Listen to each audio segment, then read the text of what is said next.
are ready for the invocation because we certainly have reason to be thankful. And to provide us with the invocation is none other than Bishop A.J. Wright of Shiloh Family Worship Center in West Palm. And there he is in West Palm Beach.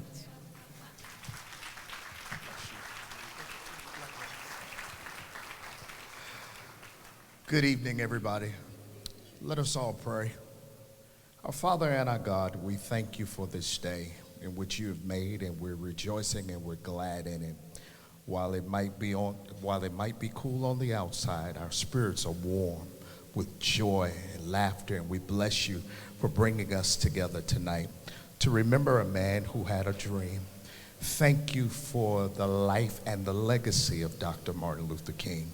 Thank you for these who gather here, who are fine citizens of Riviera Beach, to remember his dream. And Father, we pray that you will continue to bless us all to further his dream. But not only further his dream, oh God, help us to do what we need to do in society. Keep our eyes focused and keep our feet steady, that we might finish what you've called us to do in the earth. Let this night be a productive and blessed night. We pray, amen. We had just the right man to set just the right tone for this evening. And I hope that as with everything that's done by the City of Riviera Beach, that spirit of welcome is so apparent to you.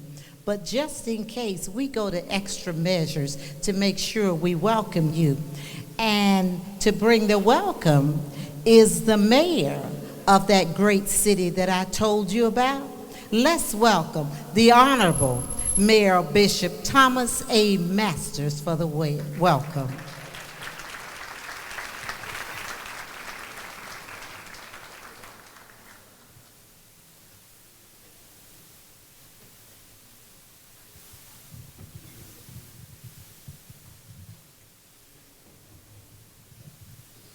Good evening. I asked Ms. Brown, was I supposed to welcome you to this occasion or to the City of Riviera Beach? And she said both. So you are certainly welcome here at the Marriott, here in the now famous Palm Beach Gardens. It's always good to come up here. We have the Department of Motor Vehicles here, we have College University here, the mall is here. The courtroom is here. I mean, a whole lot of things are going on up in Palm Beach Gardens. But in our city, we are the city of presidents, number one. We are the city of Abraham Lincoln and School and George Washington Elementary School and John F. Kennedy Middle School, and also John F. Kennedy Bunker there on the island. And now we've become the city of another great president, President Barack Obama, the only city in America that has an intersection honoring the president and Dr. Martin Luther King Jr. in the same spot. Give Riviera Beach a big hand.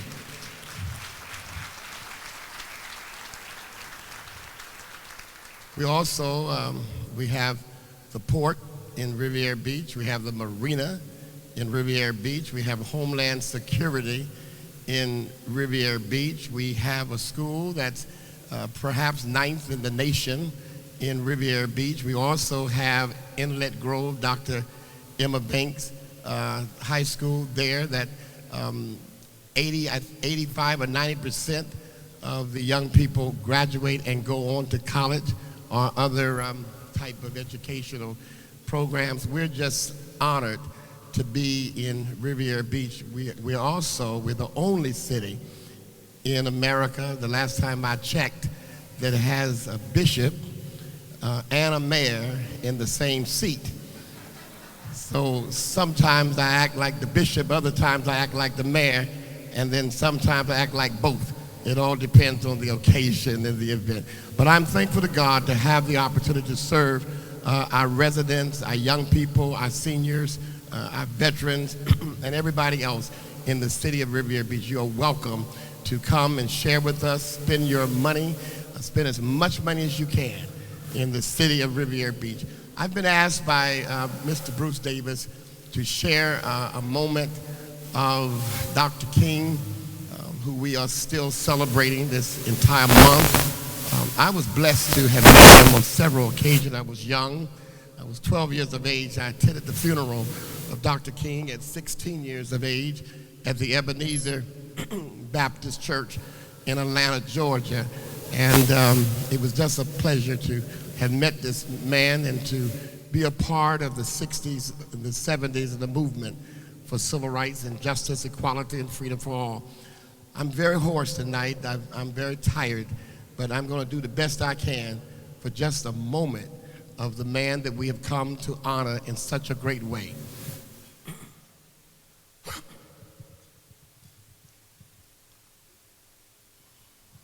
I come into Memphis tonight knowing that there have been some threats on my life. I understand, like anybody else, I would like to live a long life. Longevity has its place. But I want you to know tonight and this day that I'm not fearing anybody now. And my eyes have seen the glory of the coming of the Lord, and I may not get there with you, but I want you to know that one day we'll make it to the promised land. Thank you very much. Welcome.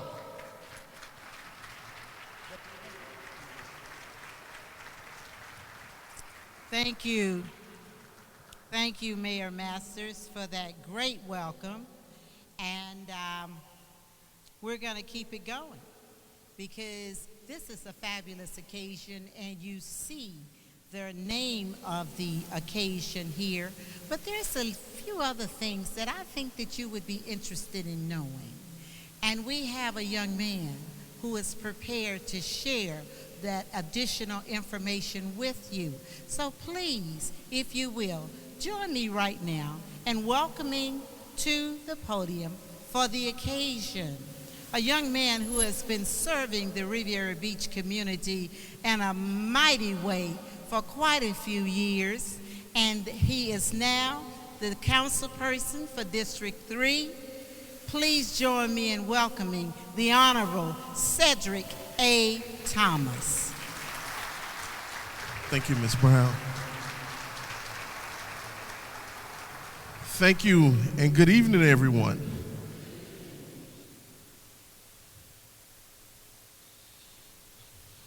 For those of you who may not know me, I am Cedric Thomas, the District 3 councilperson for our city, the beloved and renowned city of Riviera Beach.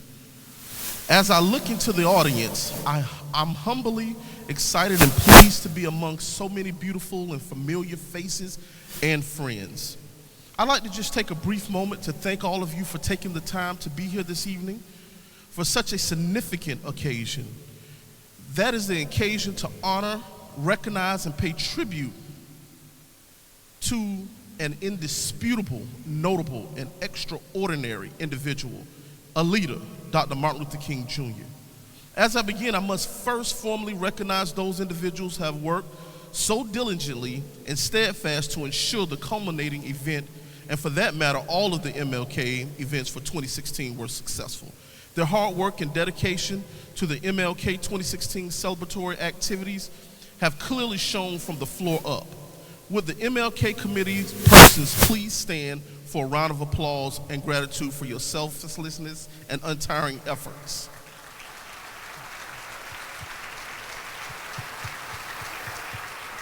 I know we have more people than that. They did this. They did this. Thank you for your commitment. I am so proud of your accomplishments.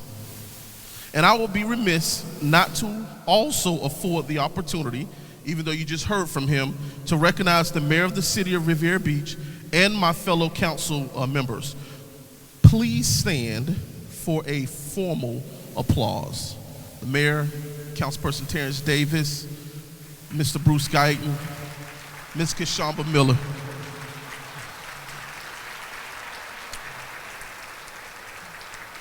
On behalf of our city, I eagerly shout out thank you, thank you, thank you, and thank you again. Mr. Roland Martin, being that the City of Riviera Beach is strongly committed, continually reminding of our citizenry the importance of Martin Luther King Day and the values and principles possessed by Dr. Martin Luther King, it is without reservation that on behalf of the City of Riviera Beach, I'd like to also formally thank you for being here with us this evening and the keynote speaker and value guest as we continue to instill, especially in our youth, the urgency of keeping the dream alive. I am so proud to be an integral part of the City of Riviera Beach, as our city has always been mindful that legalizing of Dr. Martin Luther King's birthday as a national holiday set forth a resounding tone for us to formally remember and pay tribute to his legacy. Therefore, every January, without fail, our city boldly and boastfully organized social, recreational, health, religious, and educational activities for the entire month, all focused on honoring Dr. Martin Luther King and his altruistic service to all of mankind. We know that Dr. Martin Luther King Jr. was fabulous, not only as a civil rights leader, but as a motivational speaker as well. Throughout his lifetime, he delivered and authored hundreds of now infamous speeches and quotes. Today and henceforth, his speeches and quotes are quite often spoken of, thought of, mimicked, and reflected upon. Dr. King possessed some sort of magical charisma, especially when delivering his messages. At the conclusion of his speeches, he had the innate ability to leave his listeners in awe and with feelings of good spirit and encouragement. As a matter of fact, I am not aware of any other individual who is more prominent than he was in this regard.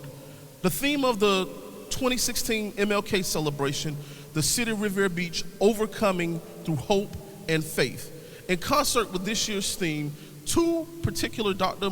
King quotes that are quite fitting for this occasion come to mind. The first is, "We must accept finite disappointment, but never lose infinite hope." And the second is, "Faith is taking the first step even when you can't see the whole staircase." Dr. King laid the foundation for us to be here this evening, for us to be able to articulate our thoughts, for us to be able to live amongst each other.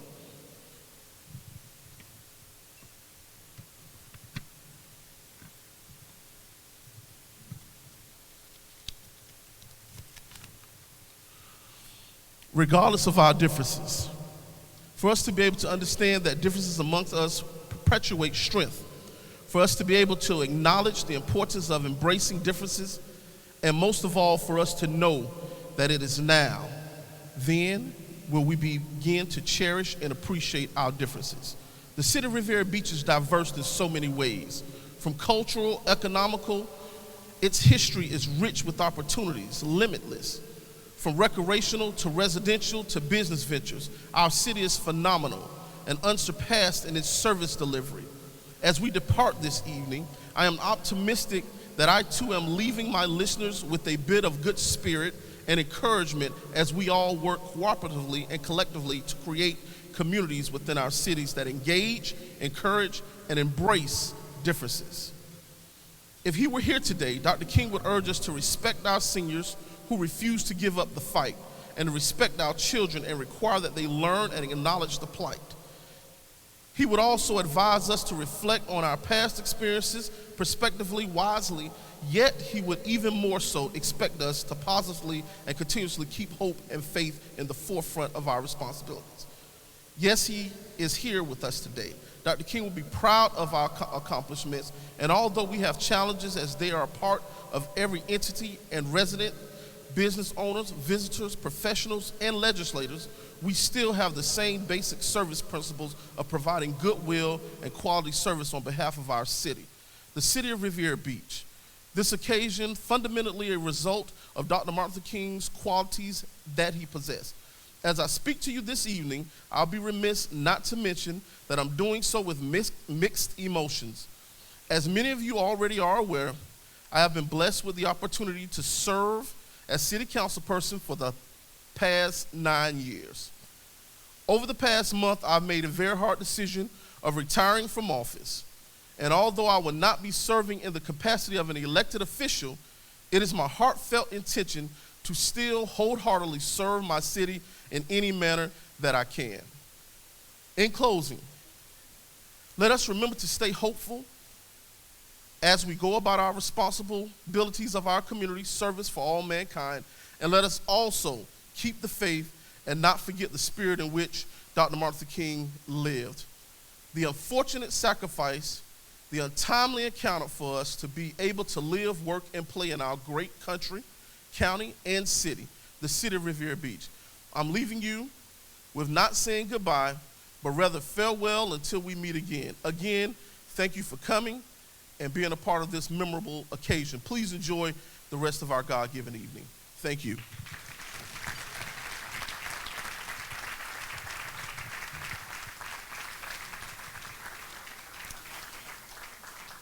Thank you, Councilman Thomas, for an excellent occasion address, well prepared, and even better delivered.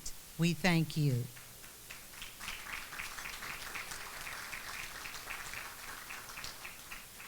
There's been a lot of talking up until this point. A lot of talking. But it's said that this is also a musical banquet. And I'm sure you figured that out when you came in. Wasn't the music wonderful when we entered the room this evening? It was great. And that's just a little bit of what we have to offer. And we're going to prove it to you right now as we move to a solo by Miss Cynthia Parker. Please welcome Miss Parker.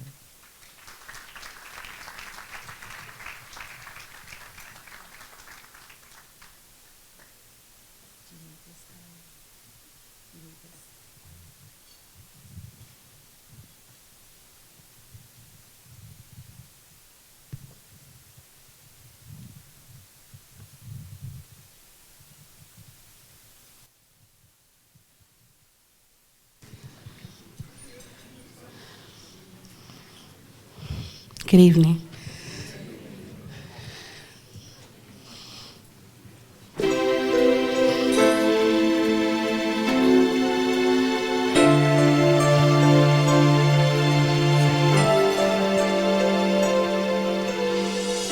Each day I live, I want to be the very best.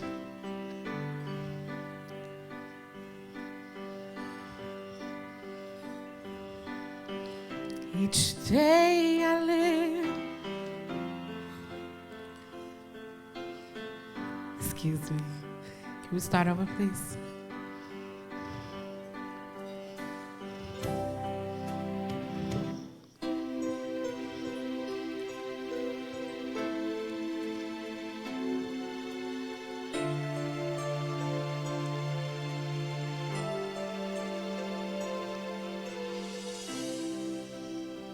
Each day I live, I want to be the very best in life for me. I'm only one, but not alone. My finest days are yet unknown. I broke my heart with every gain to taste so sweet. I face the pain, I rise and fall, yet through it all, this much remains. I want one moment in time when I'm more than I thought I could be, when all of my dreams are finally away and the answers are all up to me. Give me one moment in time when I'm facing with destiny. Then in that one moment of time, I will feel eternity.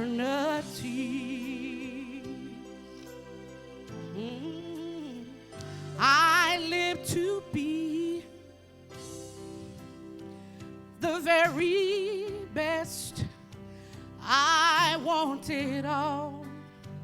No time for less. I rise and fall. Now here's my chance. Here in my hand. Give me one moment in time when I'm more than I thought I could be.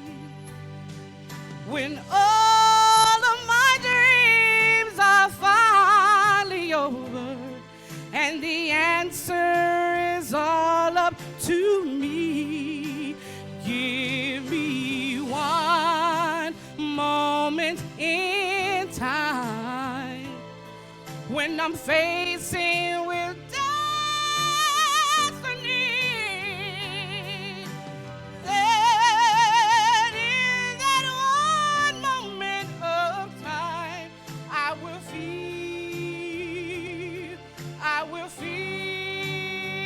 eternity.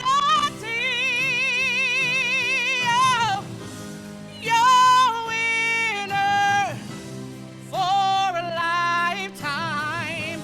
If you seize that one moment in time, make it shine. Give me one moment in time when I'm more than I thought I could be. When all of my dreams are finally over and the answer is all up to me. Give me one moment in time when I'm facing with destiny. That in that one moment of time, I will feel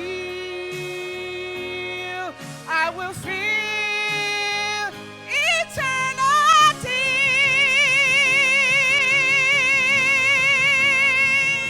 Yes, and I will be free.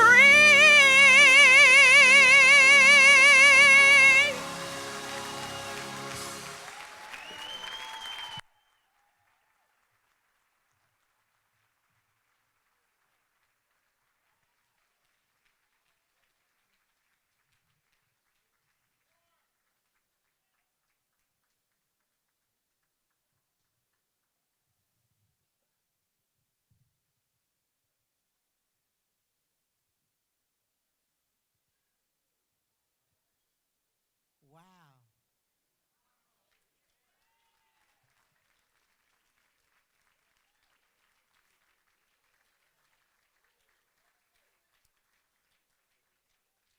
You know that song, she started out by saying she wanted each day to give her best. Is there any doubt in your mind that she gave us her best today? If she's got anything better than that, I don't think we would be able to stand it. Thank you, Ms. Parker, for bringing your best to this banquet this evening. And we are going to continue. I am going to, we had the welcome. Most of you are here for that. And welcome is used to greet someone in a glad or friendly way. But we care so much about you and want you to feel at ease anytime you're among Riviera Beach, that in addition to the welcome, we also have a greeting. Now, greeting is an act of communication in which human beings intentionally make their presence known to each other, to show attention to and suggest a type of relationship or social status.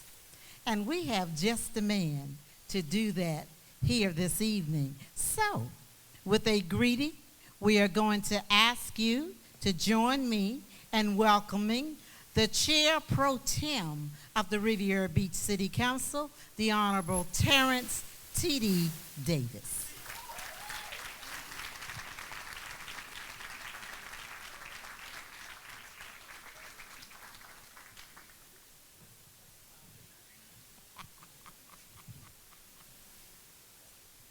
Good evening, everyone. Hola. Hola. Se pase. How you doing? Good evening, good night, and good morning. I'm Councilman Terrence T.D. Davis, and I have the privilege of coming before you today and serving on this great board of this great city. Just 3 years ago, a committee started something special on behalf of the City of Riviera Beach. And this event kicked off with Dr. Cornell West, then next, Ms. Donna Brazil, now this wonderful young man named Mr. Roland Martin, who I have the pleasure to sit at the same table and just get ready for this great experience. And let's give staff a round of applause for coming up with this great idea.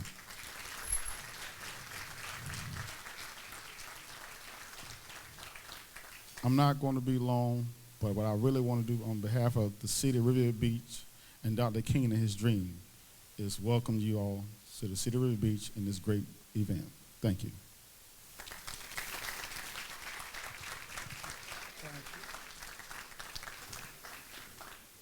Thank you, TD, Councilman TD Davis. And now we have a real treat, another real treat in store for you in terms of an oratorical address. Mr. Sterling Ship, where are you? Please welcome to the stage Mr. Sterling Ship.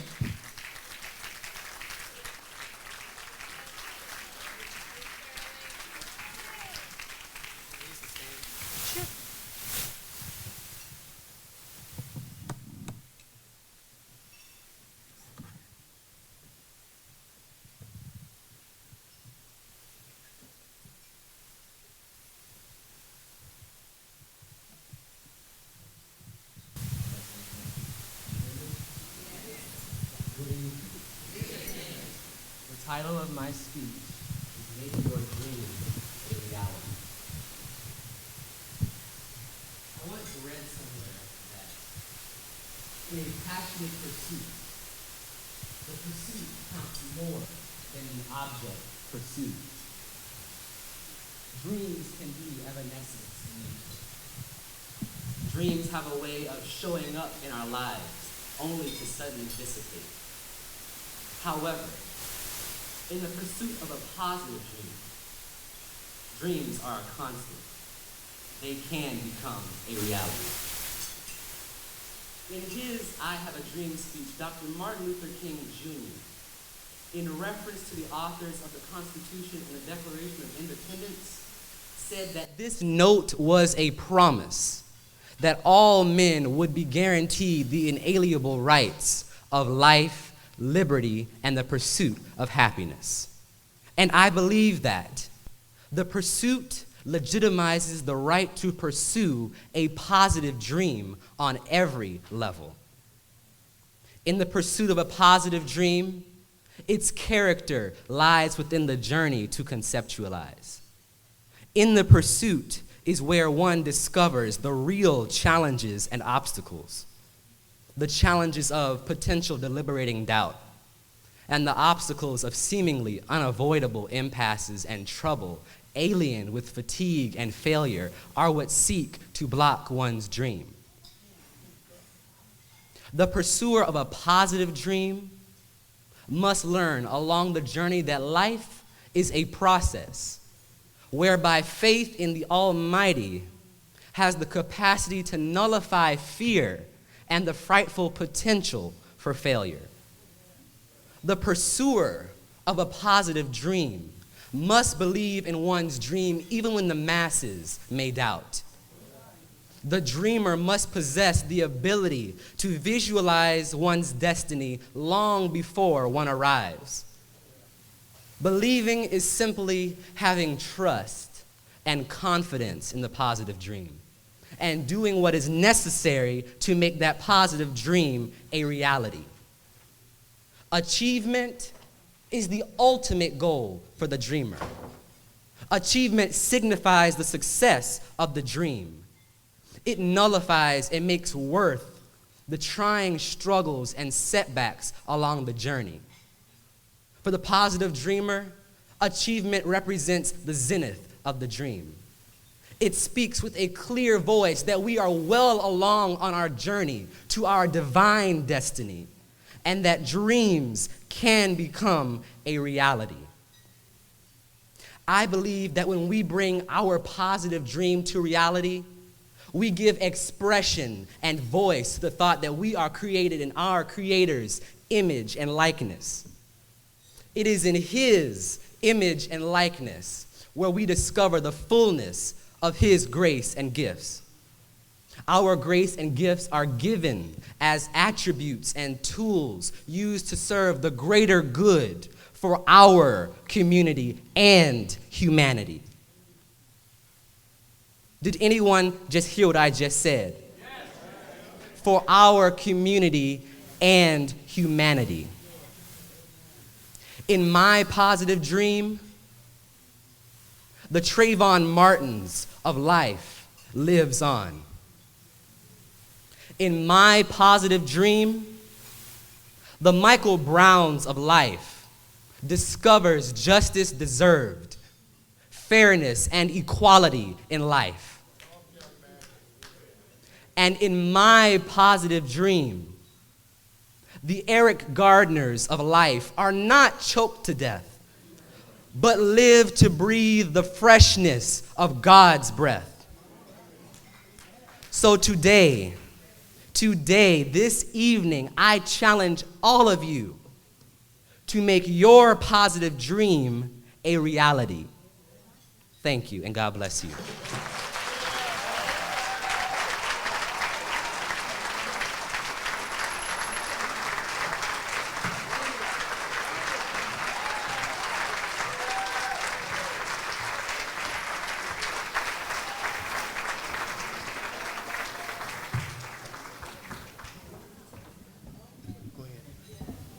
Thank you, Mr. Sterling Shea,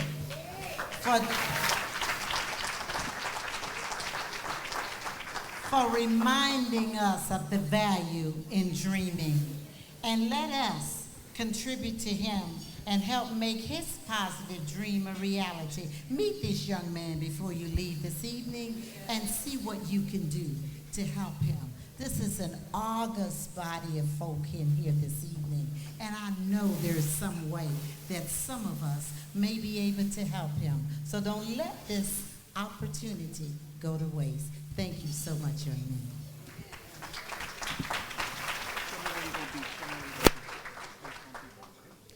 A couple of housekeeping things that I'd like to do while this young lady is getting herself ready. I brought my phone up with me as I walked up so I could remember to remind you to make sure that if you have not yet silenced your electronics, please do so. And I'd also, as I look in the audience, I see so many public servants.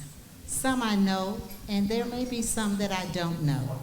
So if you are a public servant, you know those elected officials, those who open yourself up to scrutiny from the public and all that kind of stuff when all you want to do is serve.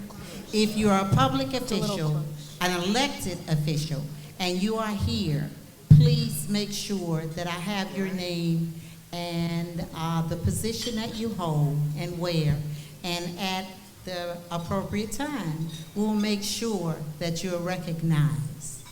I am sitting at, what's that table number? Table 8. I'm sitting at table 8. So that's where you can find me to make sure that I have your information so we make sure everybody can find you, okay? All right. Have a lovely young lady standing behind me right now who is ready to provide us with an instrumental musical selection, and she is Ms. Cameron Williams.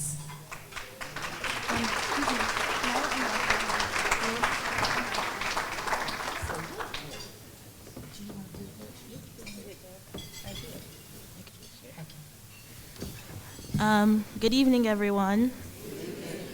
I'll be playing 2 pieces. The first one will be the Prelude to Bach's Second Cello Suite in D minor, transcribed for viola. And the second one will be Hindemith's Viola Sonata, 4th movement.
Simply awesome. Thank you, Miss Cameron Williams. Let me remind you where you are.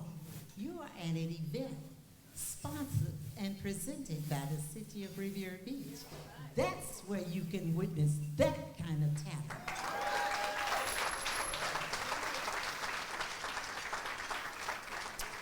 All right. Now, we have a very important presenter. We have coming forward to do two things. It's Reverend Ray Whiteley. Now, the first thing is printed in the program. It is to offer the blessing for the food we are about to receive. The second thing is to offer thanks for the food some of us have already consumed. Reverend Ray Whiteley, please come for your twofold duty.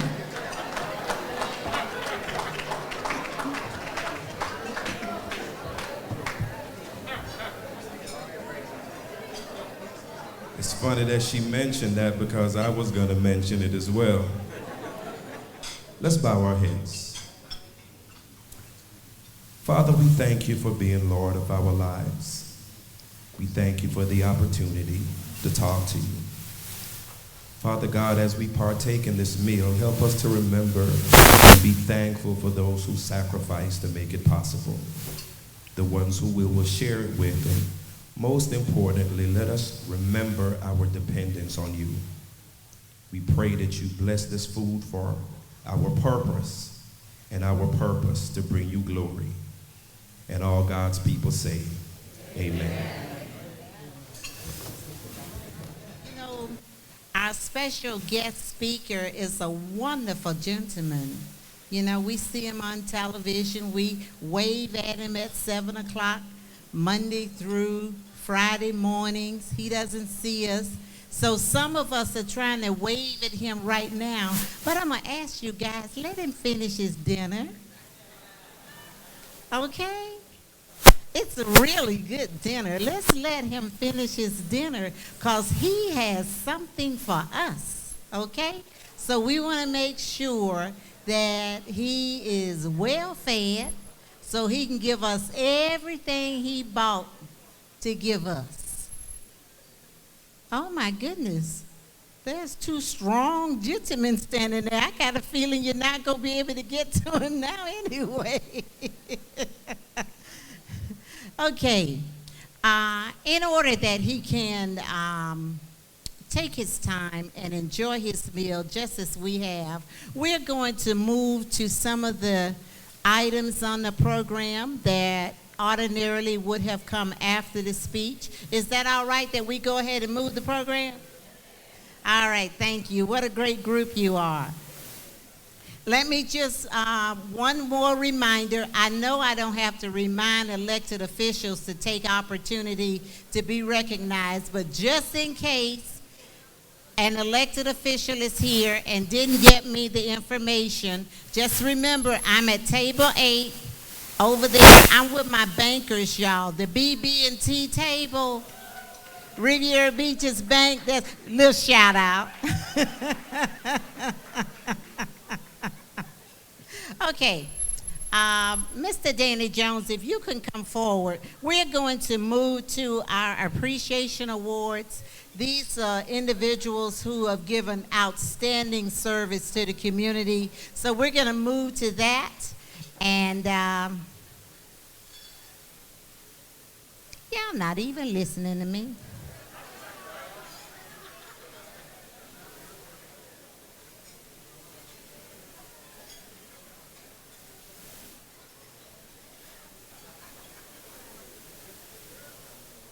That's a little bit better.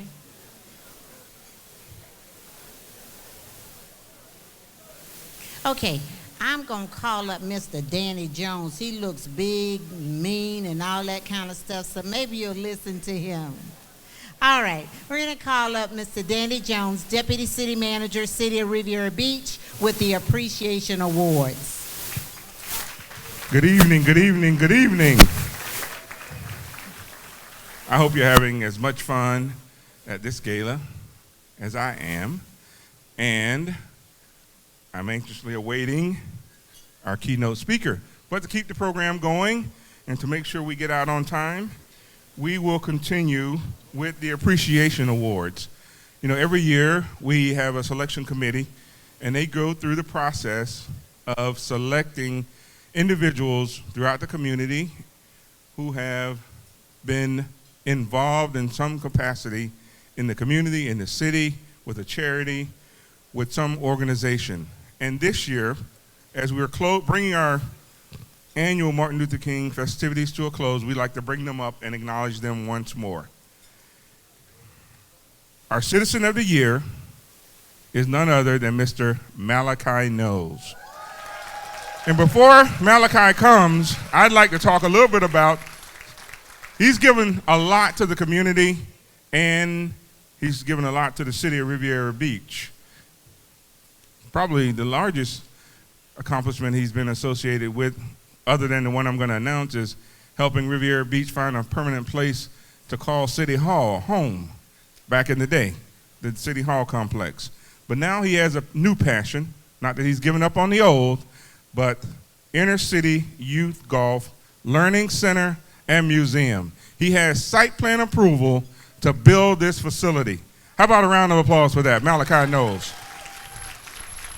Congratulations, Malachi Knowles, Citizen of the Year.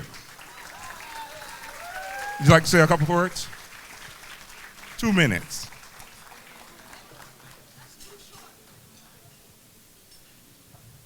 Good evening.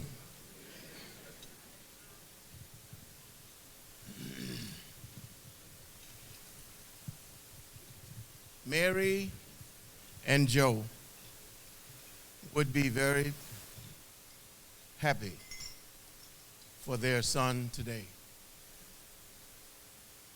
Serving as your 2016 Citizen of the Year is indeed a great honor that I will cherish forever. Thanks to the city leadership and especially MLK Chairperson Eureka Irvin and the entire 2006 MLK Committee.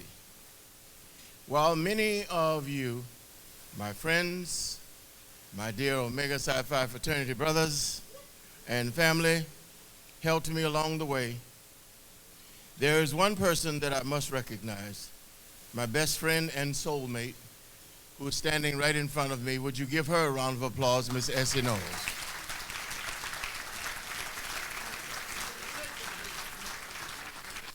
I'm reminded that brevity is extremely important and that people should stay on the subject. Don't forget, Riviera Beach, Florida is the best waterfront city to live, work, and play. Thank you.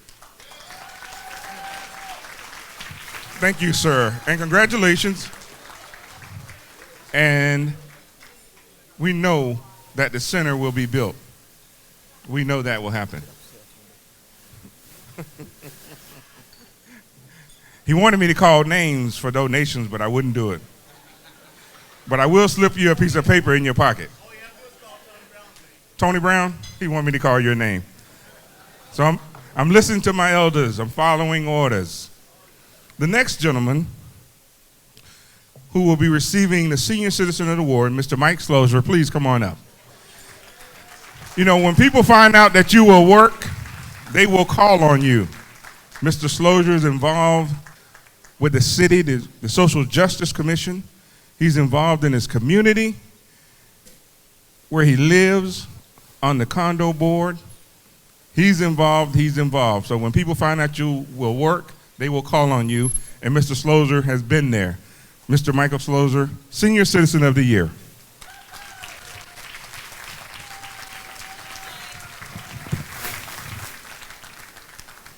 Good evening. The Reverend Dr. Martin Luther King Jr. said that faith is taking the first step even when you don't see the whole staircase. Just about 10 years ago, my wife Joan and I took a big first step when we closed my business in New York City, sold our home, and decided to try living here in Riviera Beach. Little do we imagine that I would receive this honor a decade later, or that this place would feel so much like home.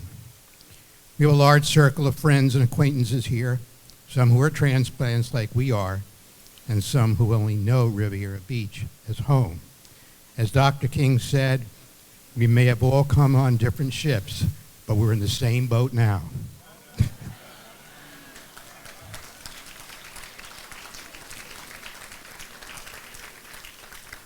What is the point of being part of a place if you can't look around and try to help? As Dr. King put it, life's most persistent and urgent question is, what are you doing for others? That's all I've tried to do, not just these 10 years, but most of my life. You see, my wife and I came of age during the 60s, which is how I get a Senior Citizens Award. It was the era of Martin Luther King Jr. and the Kennedys. We witnessed the turmoil, the civil rights struggles, and participated in anti-Vietnam protests. Social engagement is in our DNA. When we relocated here, I suddenly had a little more time on my hands, so I began getting involved in local organizations. Tricky. One activity led to another, and now my calendar is almost always full, but I hope the time and energy have made at least a difference in our community. The challenge for all of us is to make each effort fruitful. So much need in an era of shrinking resources makes it particularly difficult to lift up our fellow citizens, but we all must try. My co-chair on the Commission on Social Justice and my friend, Dr. Tony Drayton, and I struggled to bring meaningful programs to the city. The Youth Council, for example, which introduced teenagers to the workings of city government, was one small success. Others are in the works, but much more is needed. I have long been inspired by the words of Robert Kennedy, who said, "Some men see things as they are and say why. I see things that never were and say, why not? Even as we make progress, we know there is much we can all do to help our neighbors. In the early 60s, a long time ago, President John F. Kennedy reminded us that there is always inequality in life. Life is unfair. Yes, life will always be unfair, but surely we can strive to ease the inequality we see all around us. All of us want to be judged by what's in our hearts, by what Dr. King called the content of our character, not the color of our skin. In 1964, Senator Robert F. Kennedy cautioned that just because we cannot see clearly the end of the road, there is no reason for not setting out on the essential journey. In these divisive times, we must all work towards equality and fairness for all, the essential journey. 50 years ago, Dr. King said, we must come to see that the end we seek is a society at peace with itself, a society that can live with its conscience. This should be our goal, whether our ancestors came on the Mayflower or on a slave ship, whether our families have been here for many generations, or whether you are a child of an immigrant, as I am. A society with a conscience should still be our goal, our hope, our dream. I must thank you again for this award, and I'd like to close tonight with one last quote, and this one from Senator Edward M. Kennedy. The work goes on, the cause endures, the hope still lives, and the dream shall never die. Thank you. Thank you, Mr. Slow, sir. Please continue to work with the city and do the things that you do, sir. Thank you.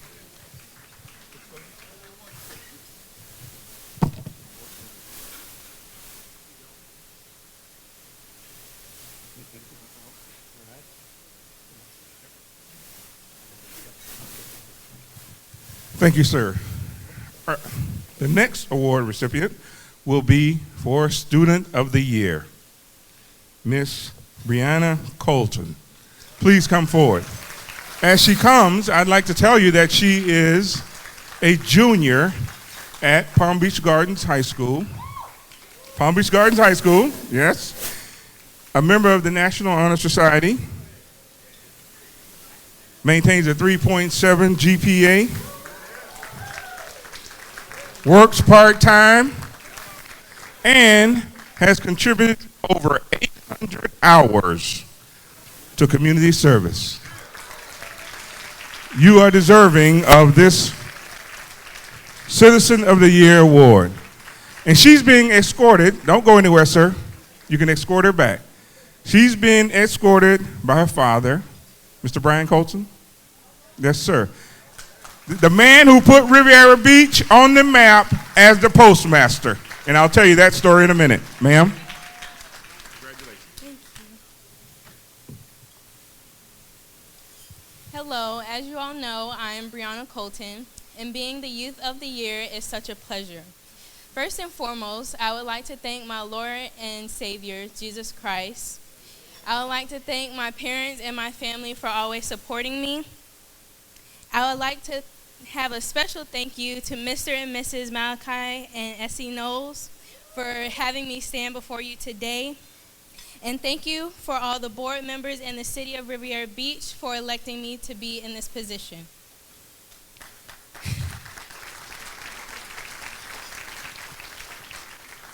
My parents have always told me, stay focused on all of your goals and everything else will fall into its place. Highlighting on all of my accomplishments to say if anyone else can, such as President Barack Obama or Oprah, I can do it too. Hoping to be an inspiration for others so they can be all they can be as well. Support is always something great to have. I am glad to have the special people in my life for just that purpose. I want to make my loved ones proud, and by standing up here today, I can know that I've done something correct. I am Brianna Colton, the Youth of the Year, and trust me, this will not be your last time seeing my face doing great things. Thank you very much. Confidence. That's what we like to see in our young people. But she comes from great stock, or good stock. Her dad's right there. And I said Mr. Colton put Riviera Beach on the map when, I'm sorry.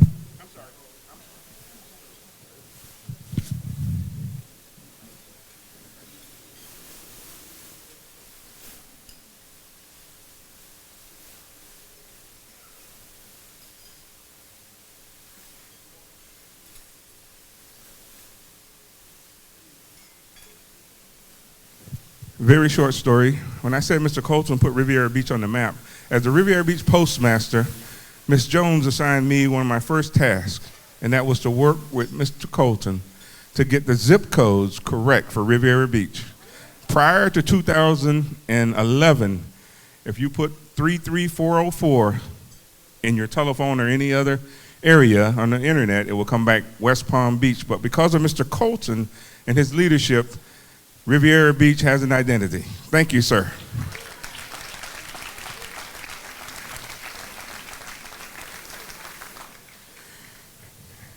And the Grand Marshal. The Grand Marshal is Mr. Reggie D. And I have in my telephone, I want you to see what I have put in my telephone when you get up here now. I want you to see what I have programmed in my phone.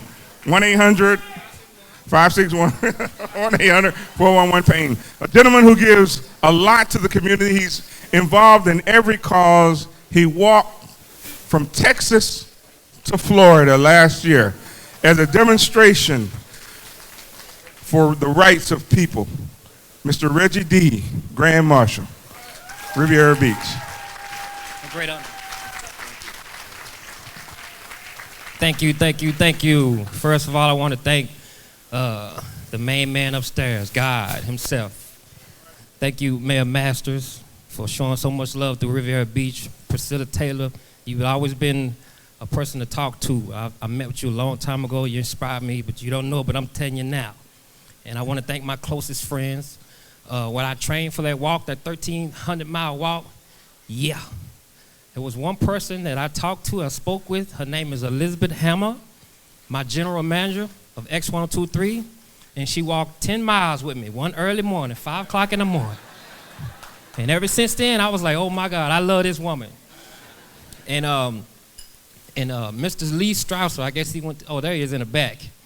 I love you too, Mr. Lee. As you can see and hear, he has a lot of energy. He brought Mark McCray here.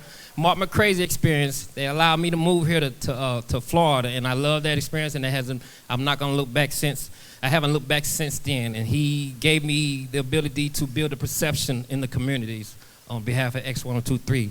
And Mr. Dean Freeman right here, my mentor, my great friend, and the main man, I want to acknowledge him and thank him, man, for believing in me.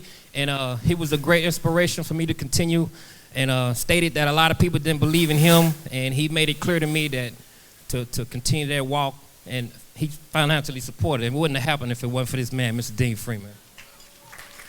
Thank you. And I don't have a 800-561-7777. All right, I don't have a big speech, but I will say this. One of my biggest mentors, he's not here, and he inspired me to move here as well, was Mr. Steve Harvey and Mr. Roland Martin.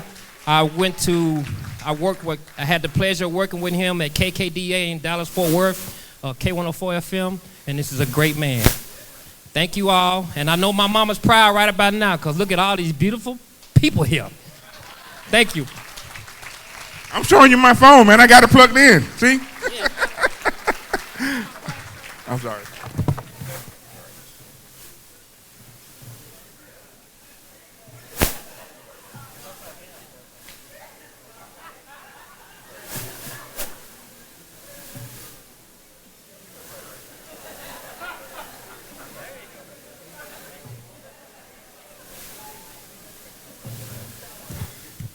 Thank you, thank you, thank you. And now we'll turn the program back over to Miss Roseanne Brown.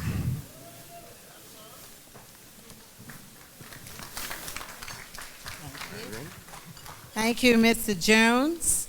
We are going to move forward, but before doing that, let's introduce our elected officials, those public servants who are here because they also love Mr. Roland Martin and Riviera Beach. I don't know in which order, but I'm going to just leave it like that, okay? But I know they love Riviera Beach. In addition to the elected officials from Riviera Beach, which I am going to have you guys stand last, you know. But we are going to start with those in our audience, and we are so happy to have the Honorable Hal Valashay, Palm Beach County Commissioner, District 1. Also with us,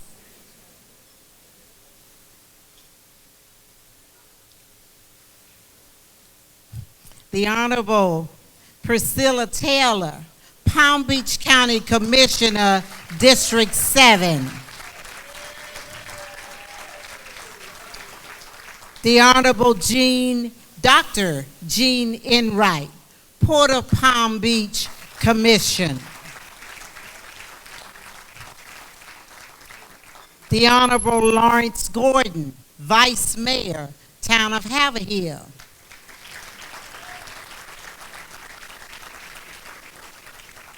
The Honorable Michael O'Rourke, Councilman, Town of Lake Park.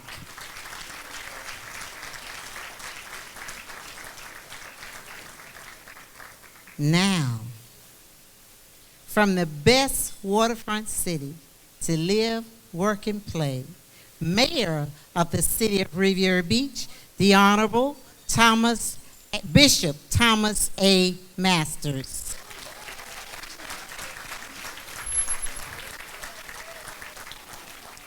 Serving Riviera Beach in the at-large district and also serving as council chair pro tem, the Honorable Terrence T.D. Davis.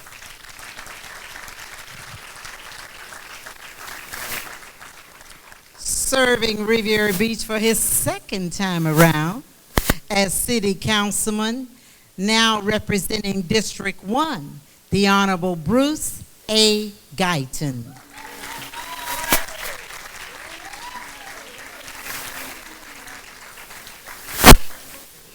And our newest city council member, but new in tenure only, serving District 2, the Honorable and very beautiful Kashamba Miller Anderson.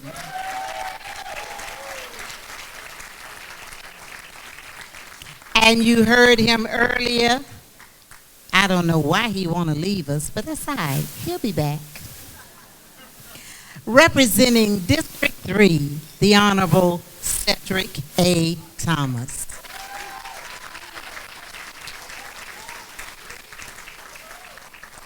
Thank you. It is not easy to be a public servant. We appreciate you wholeheartedly.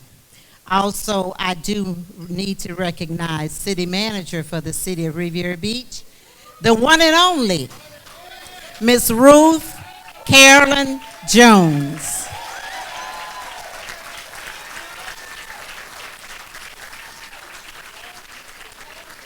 Community Development Director for the City of Riviera Beach. He was here a long time ago as a banker and finally found his way back in the correct capacity. Community Redevelopment Agency Executive Director, Mr. Tony Brown. And there's a whole lot of other hard-working folk here from the City of Riviera Beach. Department Directors, where are you? Department Directors. Department Directors, where are you? Department Directors. There's my boss over there, Chief of Police, Clarence Darrell Williams III.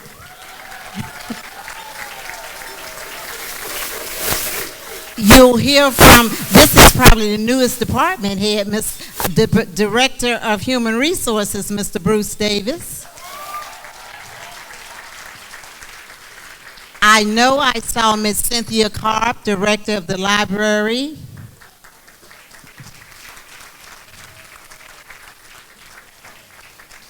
Okay, books take you places that you've never been before. I may be missing a department head. If I am, you guys should have stood up, okay? All right, I did the best that I can. And now, what we've been waiting for.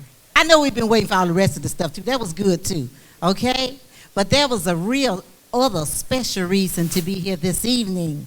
And we are going to move into that section of the program. We're going to reorder it just a little bit. There is, in your program, it says introduction of speaker, then a solo, then the keynote speaker. We're going to alter that just a little bit. The speaker going to sing. No. No. We are going to have the soloist come forward first. And that is, I hope you all warned her. Okay, Miss LaToya Wilson. There you are, darling. You ready?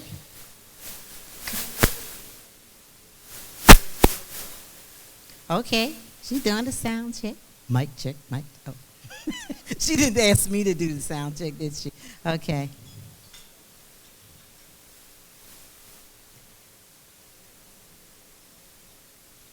She really is ready, y'all. She like the ever-ready bunny. She is always ready, and you are always energized after she finishes, okay? So please welcome Ms. LaToya Wilson.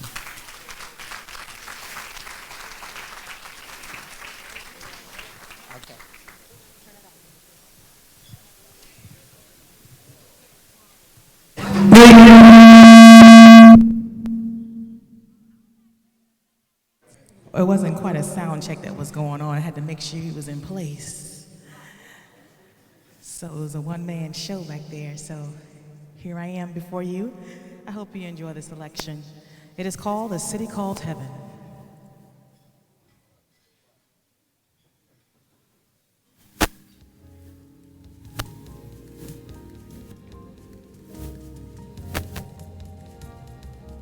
I am a poor pilgrim of sorrow.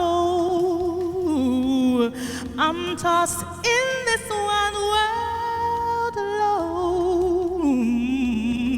No hope have I for tomorrow. I started to make heaven my home.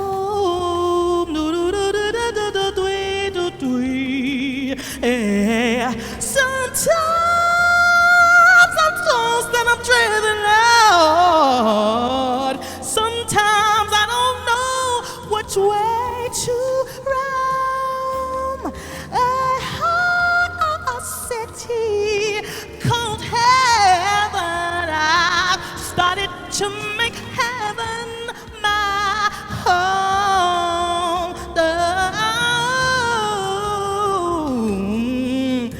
My mother has reached her pure glory.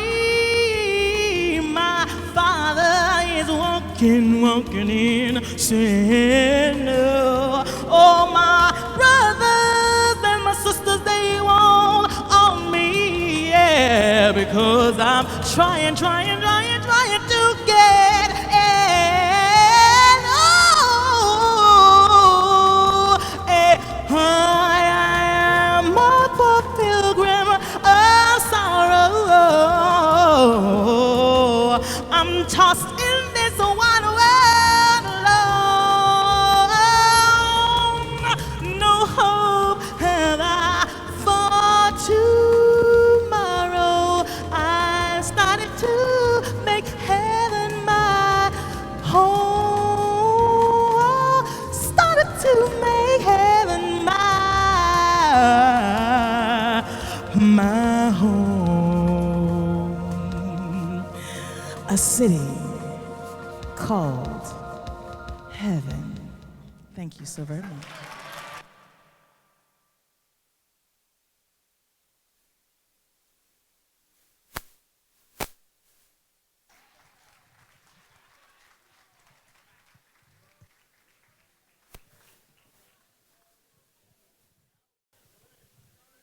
Didn't I tell you would feel energized after she was done? Thank you, Ms. LaToya Wilson. Call heaven my home. Okay. All right. You saw him waving his hand. Now welcome as he comes forward the gentleman who has the honor of introducing the keynote speaker of the evening, and that would be Director of Human Resources, City of Riviera Beach, Mr. Bruce Davis.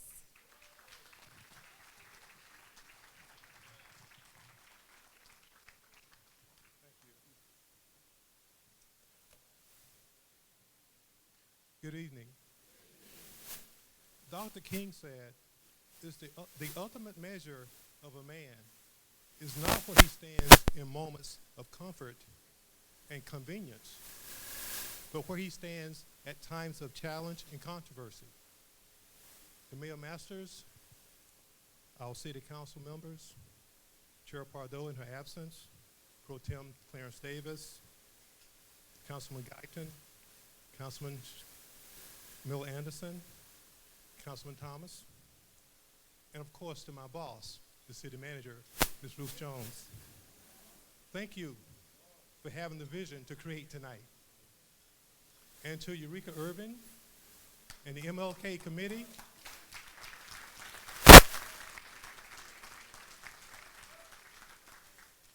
thank you for making tonight happen. Hope and faith don't bring about change if we don't take a stand at times of challenge and controversy. Our keynote speaker tonight is known to stand tall at times of challenge and controversy. He is a national syndicated, award-winning journalist and columnist. He serves as chief political editor and host of TV One's revolutionary daily program, News One Now. He's a senior analyst for the Tom Joyner Morning Show, and we all know it has more than 100 stations and over 8 million daily listeners. He also is the author of 3 very popular books, Listening to the Spirit Within, 50 Perspectives of Faith, Speak Brother, A Black Man's View of America, the first, President Barack Obama's Road to the White House. He is the host and managing editor of a 1-hour Sunday morning news show. Citizens and friends of Riviera Beach, please join me in giving a warm Riviera Beach welcome to our keynote speaker, Mr. Roland Martin.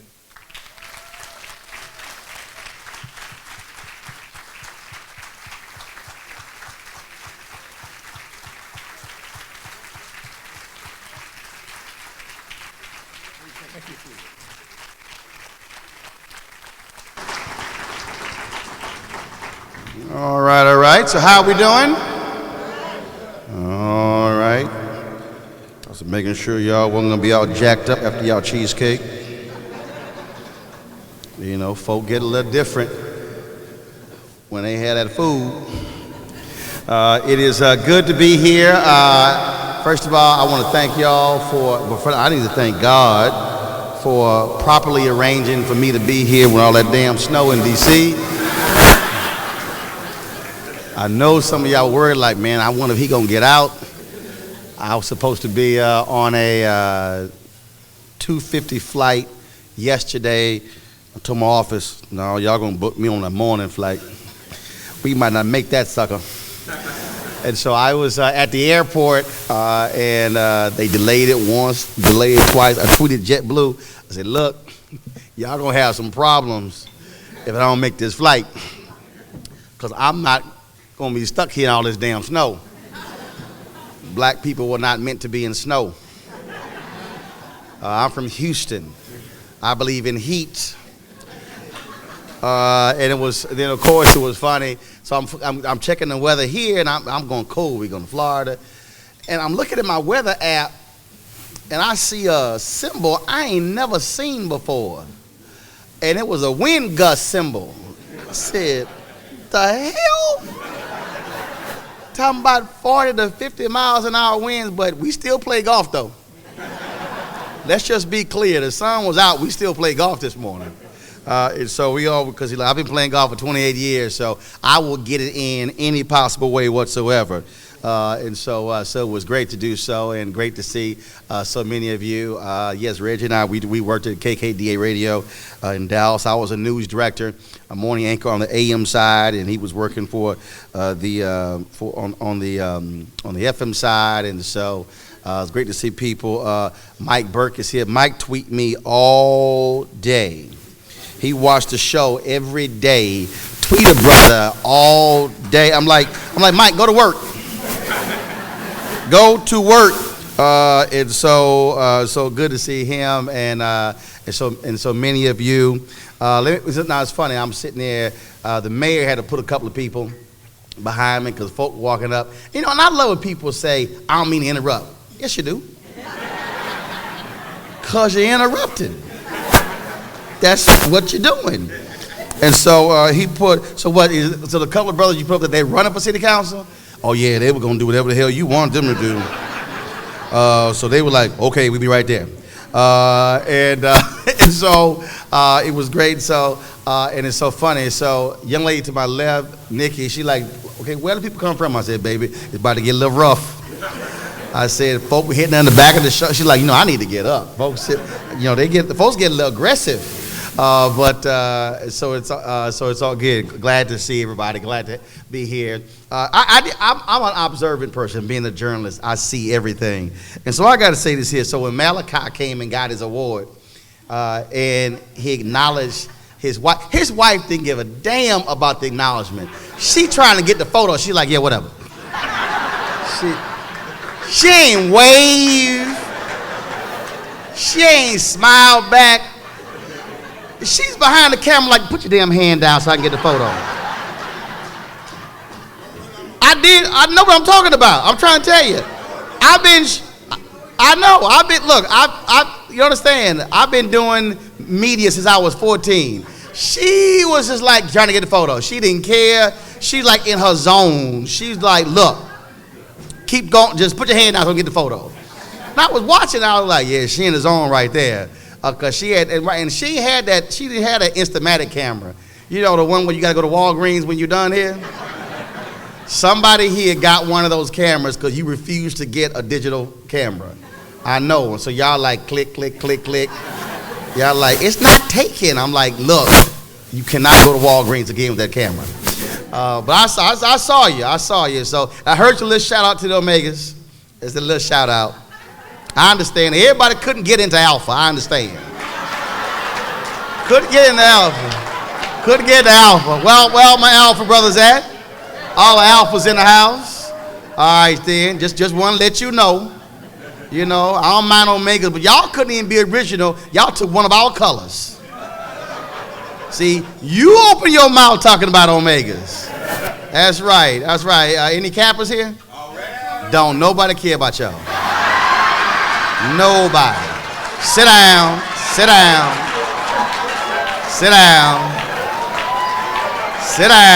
Nobody. Don't nobody care about y'all. Don't nobody.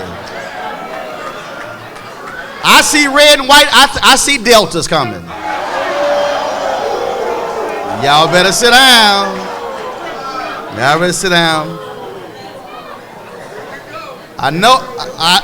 I know there's a couple of Sigmas here, maybe. That's one. See, right there. Don't nobody give them a shout out. Nobody.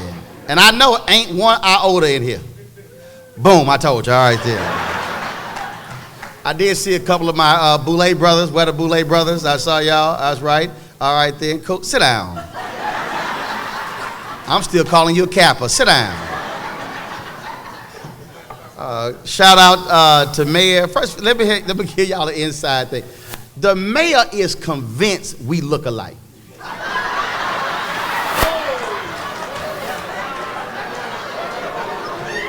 He is convinced. Every time I see him, he said, good to see my twin. And I'm like, no.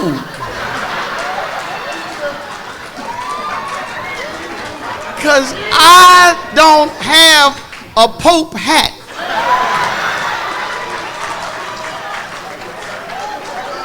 I don't.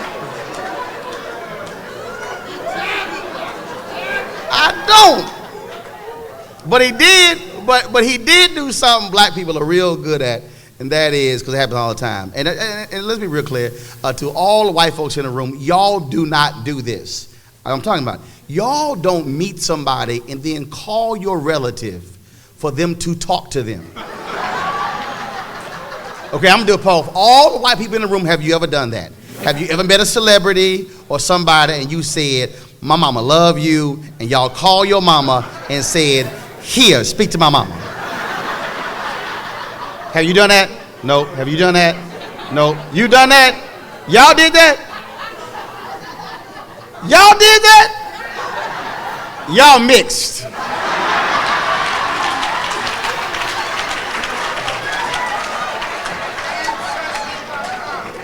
Ancestry.com. Oh, he's like DNA. So the mayor called his sister, Cora, and handed me the phone. I'm like, really? I'm trying to eat. And he keeping everybody else away from the table, but he gonna call his sister. So it was good. It was good to chat with Cora. I just had her on my TV One show before the 20th anniversary of the Million Man March. Of course, Marion Barry was her husband when the march took place, and so we certainly enjoyed having her on the show.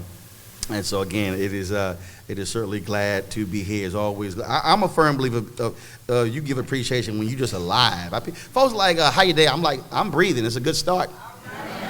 Because they are alternatives, and they don't really end up too well. And so absolutely glad to be here, to be with all of you, to share a few words. And I was first of all, I don't write speeches because that way I can change it anytime I want to. I'm a firm believer. I don't. I wrote a speech one time, didn't read from it. I was mad as hell. I said, I wasted all that damn time. But I mean, so I was first of all, before I get into, let me thank everybody who watches News One Now and TV One.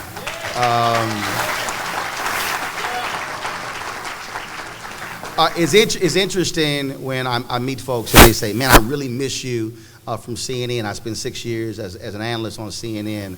But also I explain to folks, though, that I didn't leave TV One when CNN hired me. And that was a reason. Because I have always understood how vital black media is. I've always understood. And it's very interesting because people will get upset with that, especially if anybody saw Stacey Dash the other day on Fox News. No, I dealt with that. Y'all can go to my Facebook page. That's been seen by 4 million people. She ain't responded. Yeah, she ain't gonna respond because I cut her deep. But it's interesting because I don't hear anybody telling Jorge Ramos at Univision he shouldn't be an anchor of his own newscast. And so it was interesting because the folks at CNN wanted me to leave the Tom Joyner Morning Show, wanted me to leave TV One, and I said, well, give me a 5-day-a-week show and I might think about it. And I said, but you're not going to ask me to give my stuff up on the premise of a hope it might happen. I said, no, you got to be clear. And it's interesting because literally I had lunch with the president of CNN in 2009, and he said, we going to give all this stuff up. And I said, well, I'm not. In 2010, he got fired. 2013, my contract was up. The new CEO chose not to renew it. So 4 years later, I'm still with TV One, still with Tom Joyner, still giving my speeches. So I wasn't a fool to give my stuff up. But it's important because to be able to have your own platform and to be able to speak to the issues, because look, I witnessed how in this country mainstream media totally ignored the Daniel Holtzclaw trial. Here you had a former cop who literally raped 13 black women, and it's as if it didn't exist on CNN, MSNBC, Fox News, ABC, CBS, and NBC, yet TV One covered it from day one. And gave attention to it. And I've heard from some of those women who were assaulted who said, Roland, thank you for caring enough about us to cover this every single day. And that's why,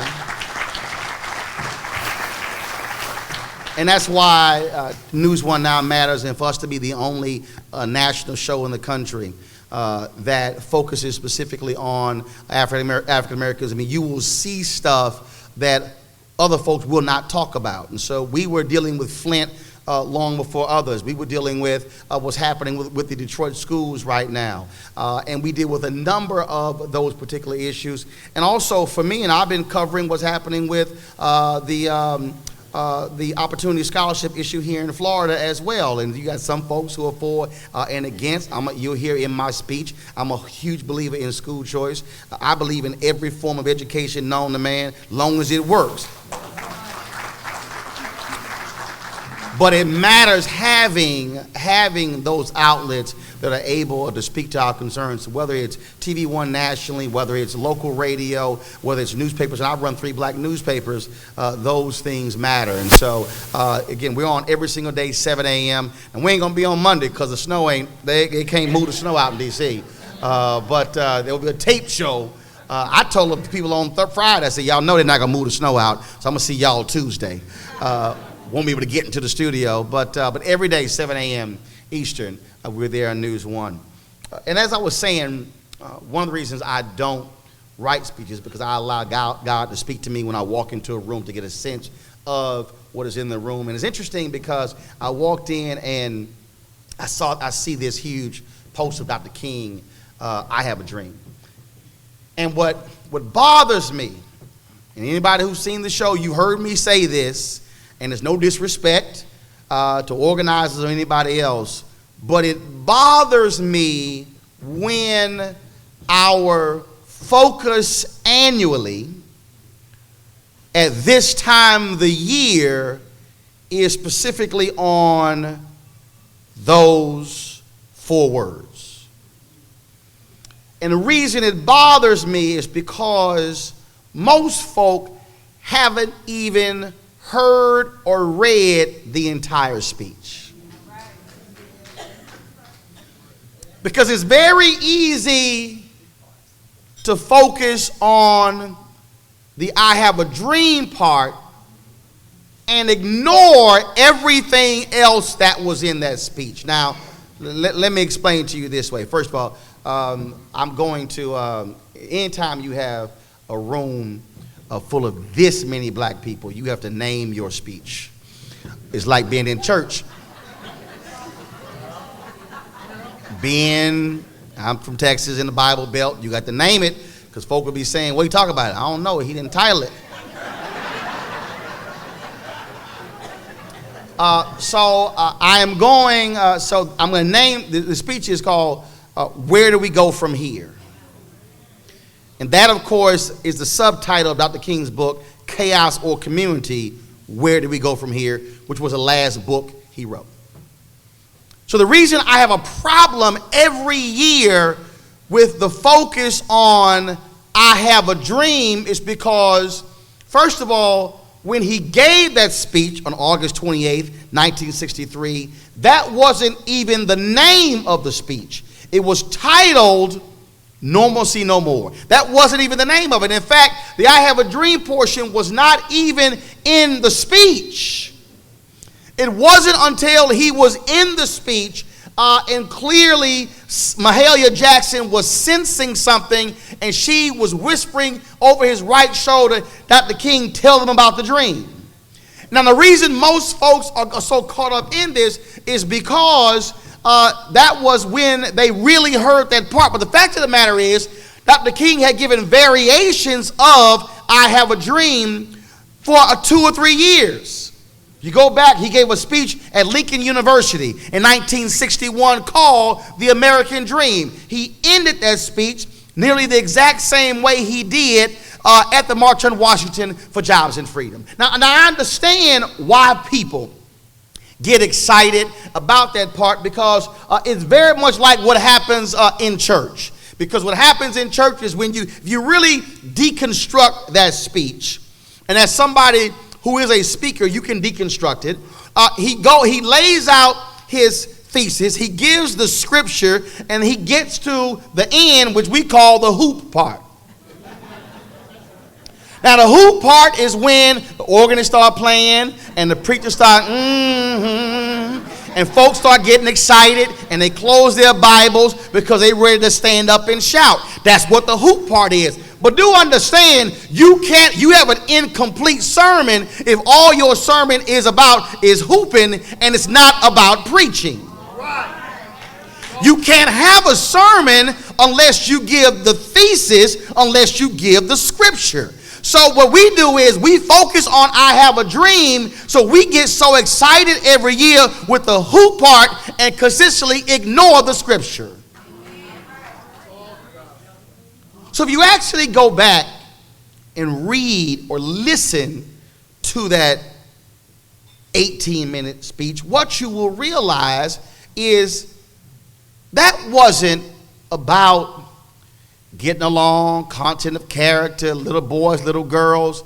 See, in order to understand that, you have to understand what he was talking about and laying out before that. You will go back and you will see he was talking about, there was a radical economic speech. We talked about checks being stamped, insufficient funds. In that he talked about voter suppression. In that he talked about police brutality. In that he talked about people of color, African Americans, not giving in to hatred. He was laying out a vision and laying out the reality of present life for African Americans. And then he goes into what then life will be like if we fix all of those things. But what we do as Americans, we get excited with the I have a dream part because it is lofty, it is aspirational, but it causes us to want to deny everything else he said.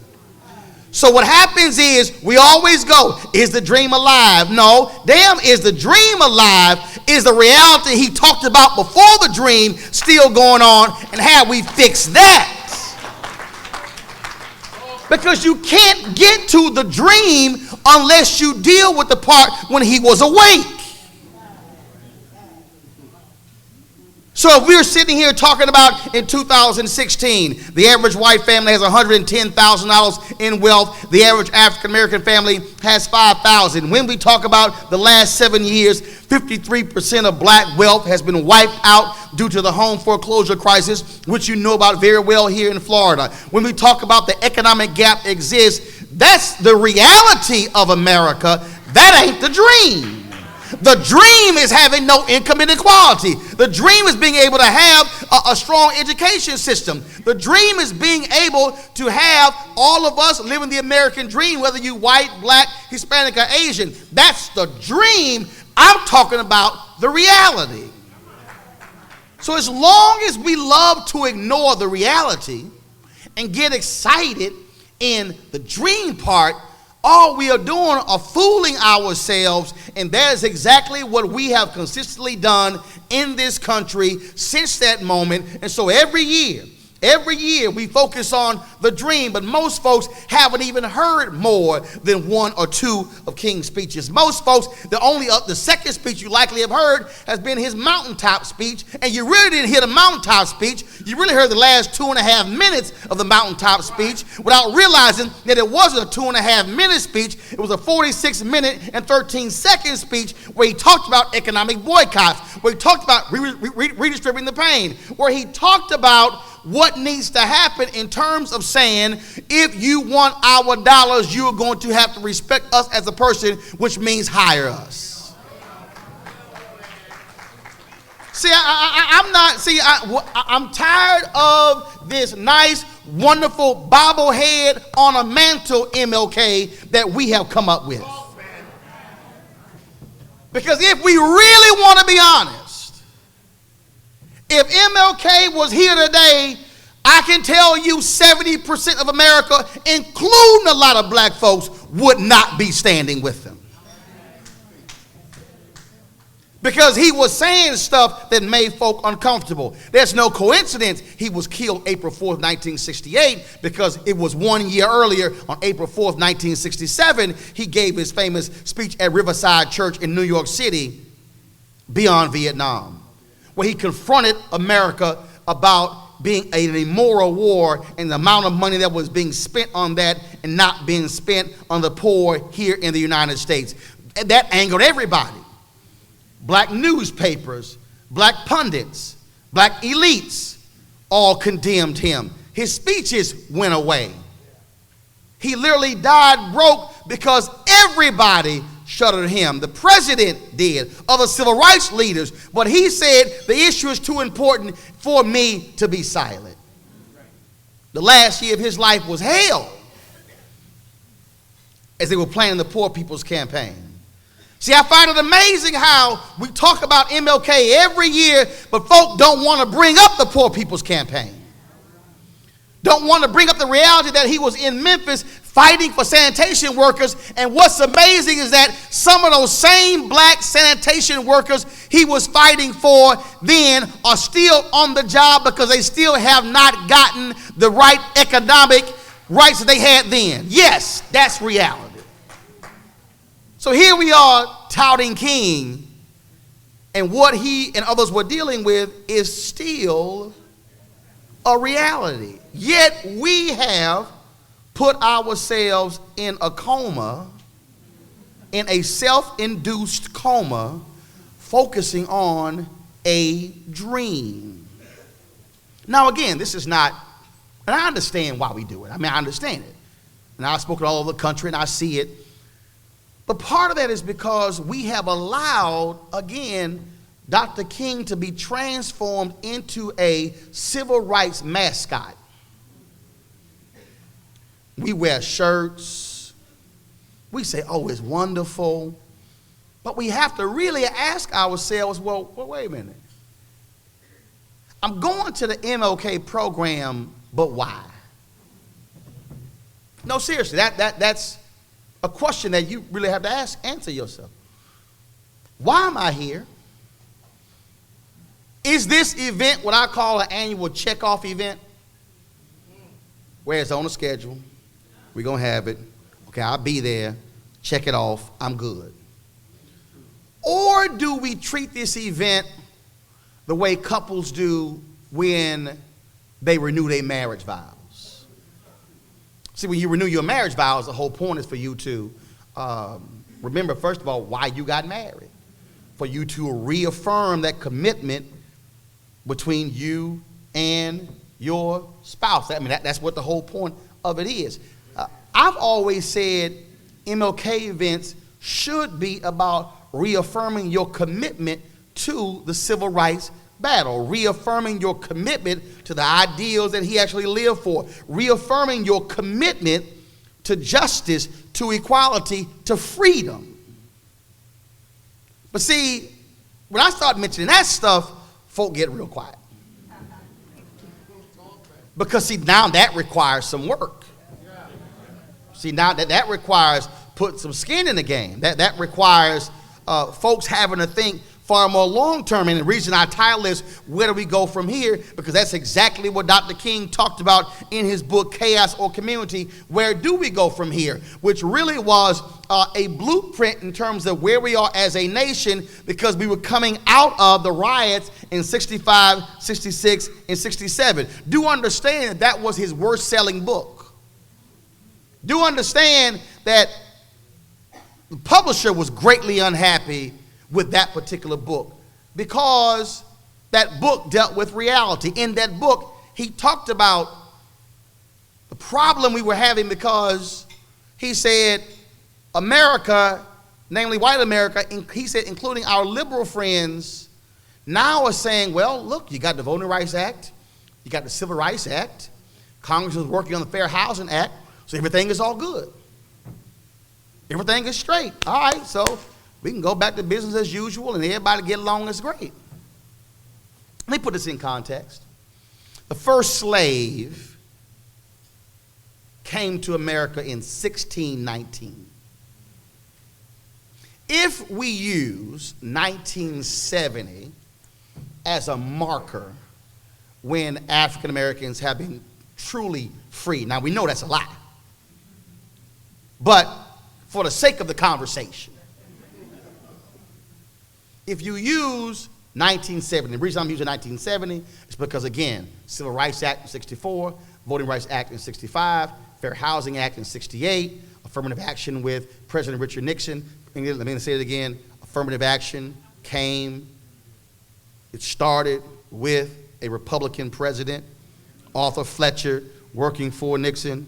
Some folk, an affirmative action created by a Republican president, just to remind folk. So if you use 1970 as your marker, this is 2016, 1619, you're dealing with 397 years in terms of first slave being in America. So if 1970 is the marker where African Americans have been free to be full Americans, again, which we know is a lie, that means that of the 397 years we've been here, we've only been fully free 46. Now I need y'all to visualize that. Because this is part of the problem. See, part of the problem is folks go, oh, everything is great. Oh, everything is wonderful. Oh, we've accomplished so much since Dr. King was killed. No. 1619, 1970, 2016. 397 years, free 46. Here's what's crazy. I'm 47. So that means I was born into a country when we were not fully Americans.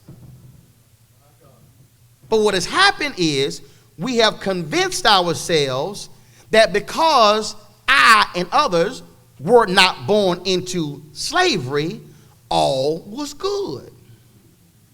Well, we then go, okay, fine, so let's forget slavery. 1863. If you're from Texas, 1865. 2 years late.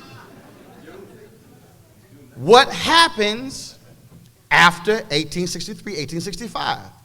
You see freed slaves all of a sudden coming into state houses. You begin to see freed slaves acquiring land.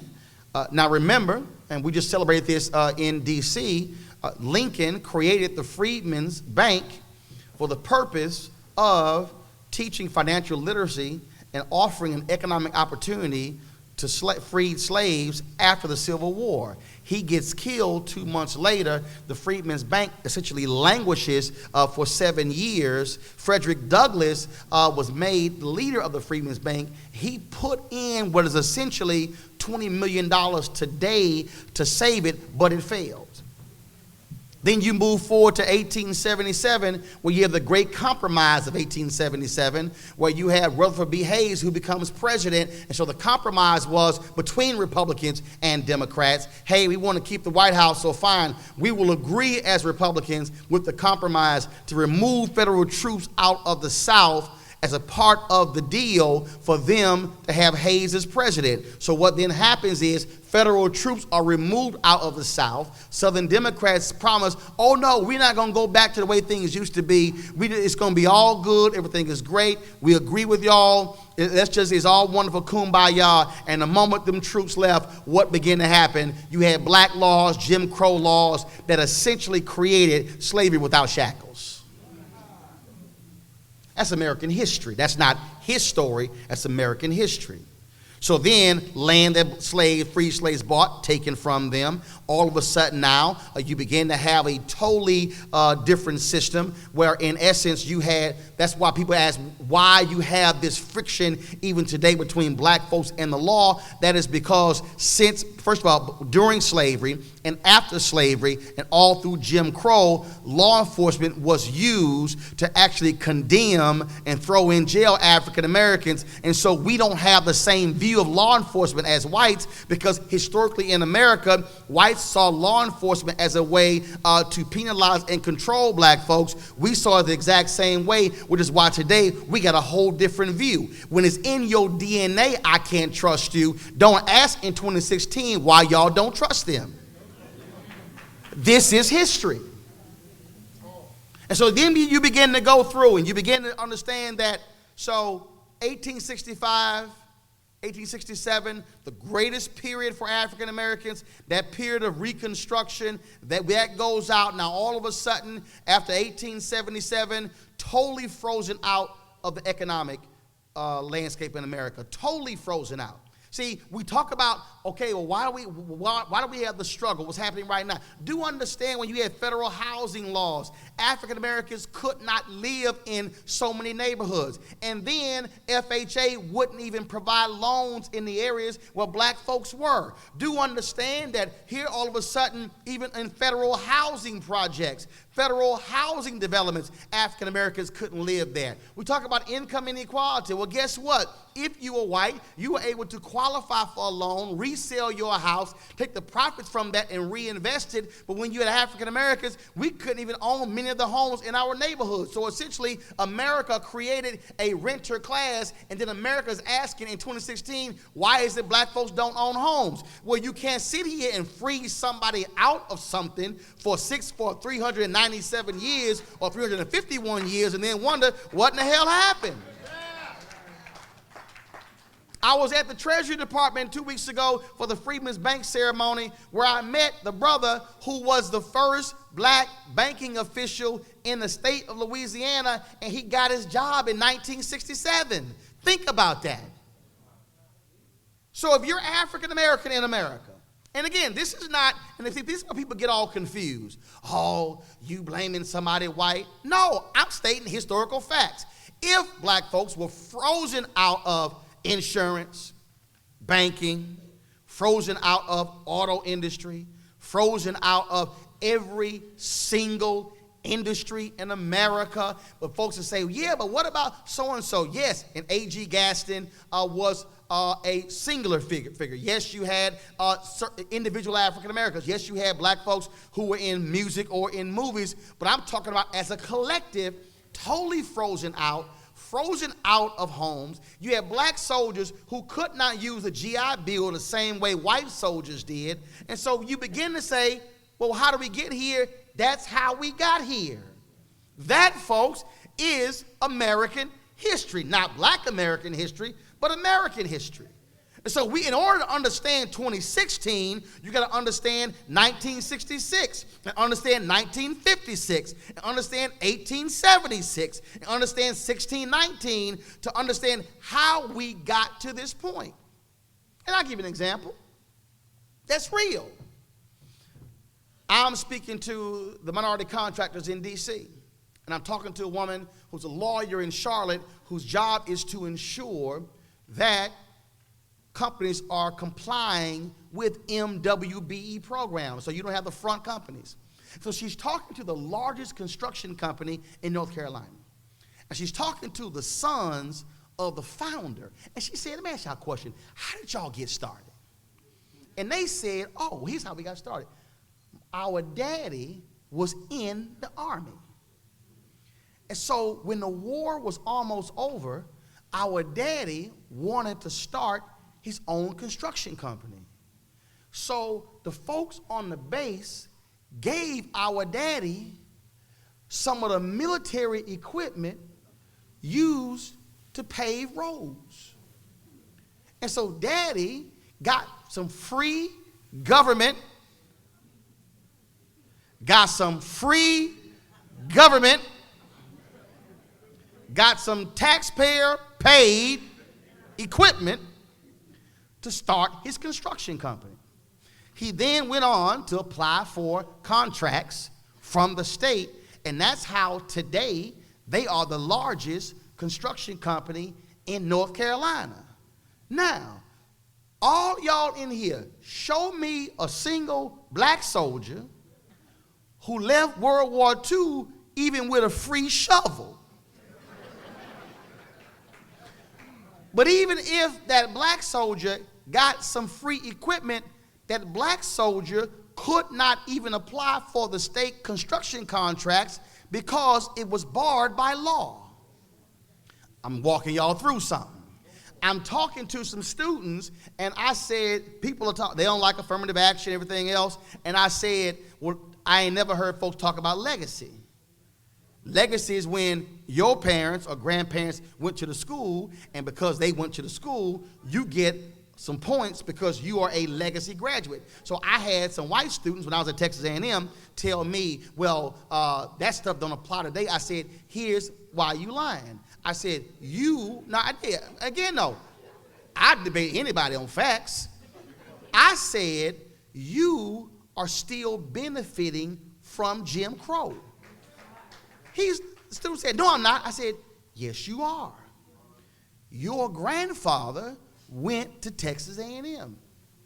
You get to make a legacy argument because your grandfather went here. My grandfather couldn't go here. So I can't use legacy to get into Texas A&M because my grandfather was barred from attending. So you, by using legacy because your grandfather went here, you are actually using a Jim Crow policy that impacts you in the 21st century. So when you say, I had nothing to do with that, I said, but you're the beneficiary of a system that allows you to still claim credit in 2016. He looked at me like, oh, look, he was like, his brain was totally fried. But let me just make it just one more, because I'm purposely painting a picture because I think we don't have these honest conversations. Okay, if you're a white woman, raise your hand. Okay, that's not rhetorical. If you're a white woman, raise your hand. That's literal. It ain't rhetorical. Okay, either some of y'all are some light-skinned black people, or I'm looking at some of y'all. So now, I'm going to give you a perfect example. How many of you have heard of Title IX? Now, anytime you heard of Title IX, most folks think that's about women playing sports. When Title IX was passed, sports wasn't even part of the conversation. The purpose of Title IX was to open the doors of professional schools for women. Dental schools, medical schools, law schools. Go back and read the congressional testimony. That was the purpose of Title IX. In fact, you had a women's union that ran women's sports. They did not merge with the NCAA until the 1980s. So Title IX, they had nothing to do with sports. Now all of a sudden it's all about basketball. No, it's not. It's about professional schools. So here's what happened. Women were barred from the professional schools. Okay? Black women were being barred from professional schools and from most of the schools. But Title IX really opened the floodgates for white women to become doctors, dentists, lawyers, engineers. That was the purpose of Title IX. Now, some of y'all probably haven't even asked, why is it called Title IX? It's because Title IX is a provision of the Civil Rights Act. So you have literally white women who became doctors, lawyers, engineers, and dentists who were the beneficiaries of black folks protesting who got the Civil Rights Act passed. So what happens is folks are going, well, I don't support the affirmative action stuff. I don't support all the civil rights stuff. That's how you were allowed to become a doctor. That's how you were allowed to become a lawyer, to become a dentist, to become a professor. Now let me take you just one more. When you hear MWBE, the W is women, but here's what most people don't realize. If you're a black woman, you are filed under the black category. If you're a Hispanic woman, you're filed under the Hispanic category. Asian, same way. So I was in a meeting with the Illinois Department of Transportation, and they were talking about all these contracts. They say, well, women were first, and African Americans were second, Hispanics were third, and Asian fourth. And I said, hey, if you're a black woman, which group you in? They said, what do you mean? I said, it's kind of clear. If you're a black woman, which category you fall in? They said, oh, under black. I went Asian, Hispanic. I said, so the W, that really should be WW. I said it really should be white women. The reality is, in the history of affirmative action in America, white women have benefited more than anybody else. That's just fact. Here's why I'm explaining all this. When we begin to talk about Dr. King's Where Do We Go From Here, what he said in Chaos or Community, that particular book, he said the real question now is, will America have the guts to write the check to deal with its past? Remember, I Have a Dream speech, he said black folks will issue the check marked stamped insufficient funds. He says 4 years later in Chaos or Community, Where Do We Go From Here, are they going to be willing to write the check?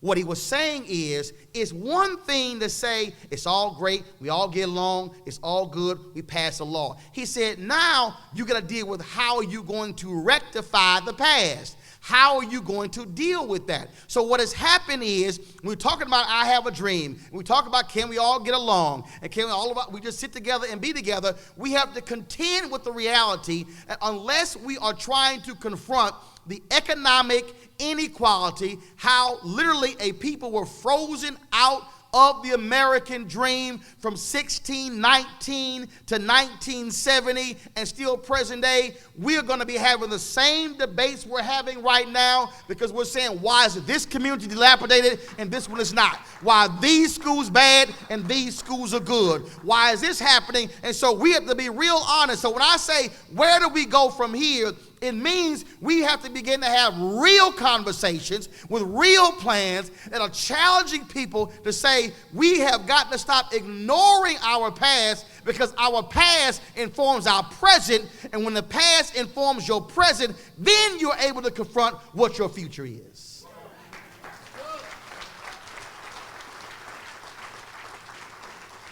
And so what it means is when we begin to look at contracts, we begin to look at the impact in our cities and our towns of economic development, we have to begin to say who's getting left out and who is actually moving up. And this is not a question of saying, well, you're getting more than I am, because the numbers don't lie when you actually see it. If we don't confront this, we are going to be having the same conversations 30, 40 years from now. Now, why am I telling all the folks in the room this?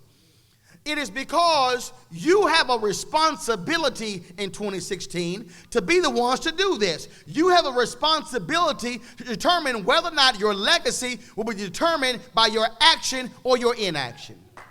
Because what I cannot tolerate, again, for folks present day where we praise Dr. King and Fannie Lou Hamer, and we praise the Constance Baker Motley and the Hosea Williams and the Andrew Young, and then we begin to praise Ella Baker and all of these particular folks, Vernon Johns, and down the line, but we never ask ourselves, when we have to put something on the line, are we going to show up and make it happen? Or are in 30 years, we going to have another MLK program talking about the folks in the 1960s?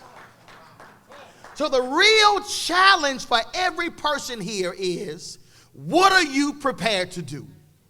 Are you prepared to come here every year and check off that I was here and take a picture and post it on Facebook and post it on Twitter? Or do you begin to say, how has this city changed from last year to this year? So really the MLK program, really when I look at your program, there should be a part of your program that says, what did we do? There should be, just like a company has an annual address, there should be a part of this that says, this is where we stood last year, and this is where we stand this year. This is where we stand on education last year and education this year. This is where we stand on incomes in last year, incomes this year. Contracts last year, this year. Housing last year, this year. Quality of life last year, this year. This should not just be a program where you hear some music, where you have a typical chicken dinner, where you have some cheesecake, where you say hi. This really should be an annual deal that say, if this is about him, if this is about them, then you are willing to stand up and say, we are going to use them as a guide and an example, and they are going to challenge us today to stand up and do right. So if you are an elected official, stand up right now. Because what you should be doing is saying, I'm going to model Maynard Jackson. I'm going to use my political power to drive economic power. You should not be saying, I'm here for your vote. You should be asking yourself, how am I making a difference? Because the reason Atlanta has changed is because I said stand up, I didn't say sit down. The reason Atlanta is the city it is because he understood how you changed it. He understood that when you were a black contractor and the rules were set up that you could not bid on prime contracts unless you were previously a prime. He said, fine, break up the contracts so a sub can become a prime. So once they become a prime, now they can bid on any prime contract. Otherwise, you're going to always be a sub-prime contract. He got that from Mayor Hatcher in Gary, Indiana. There's a reason why you saw so much black advancement with Mayor Coleman in Detroit, with Marion Barry in D.C., with Hatcher in Gary, Indiana, with Stokes in Cleveland, because those mayors came in and they understood political power and economic power. So every political official should be saying, I'm over budgets, I'm over contracts, I'm over quality of life. How am I modeling a Marion Barry in my job? Now y'all can sit down.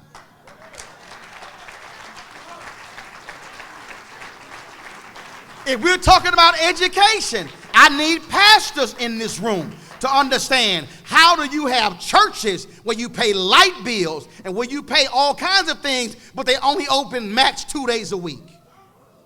Somebody has to be willing to ask that question. Somebody has to be willing to ask, how are you utilizing your churches for this particular purpose? If you're a pastor, stand up. Because I said stand up if you're a pastor. Now, if you got members here and you ain't standing up, members, y'all might want to find a new church.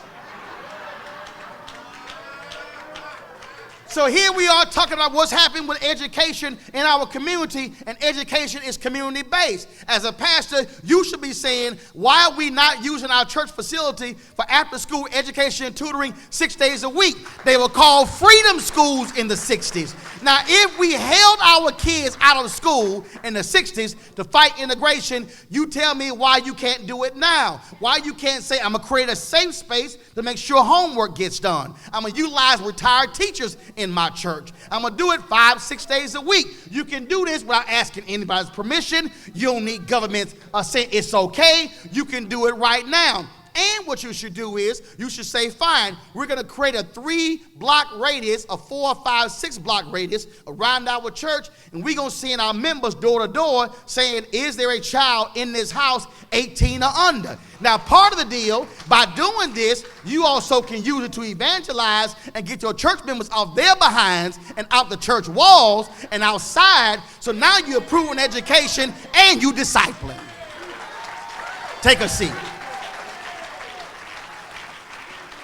So if this is your vision, if this is your idea, then what you're doing is you are actually trying to make a reality, trying to get to the dream because you're confronting the reality. So you should be saying over the next 364 days, what is my commitment? What's the one thing I'm willing to do? How am I willing to change something? Because if I remind you, the Montgomery bus boycott was only designed to be a one-day boycott. It was not designed to go 381 days. They only had 1 day, and they said, well, let's go for 2, and let's go for 3. And the reason I say that is because after Montgomery, they then said, what's next? After Selma, they said, what's next? After Albany, Georgia, what's next? After Lowndes County, what's next? They kept saying, what's next, what's next, what's next, because they understood when a small group of people are willing to make a commitment to do one thing for 1 day, then you have created the kind of mobilization and organization that could literally change the world.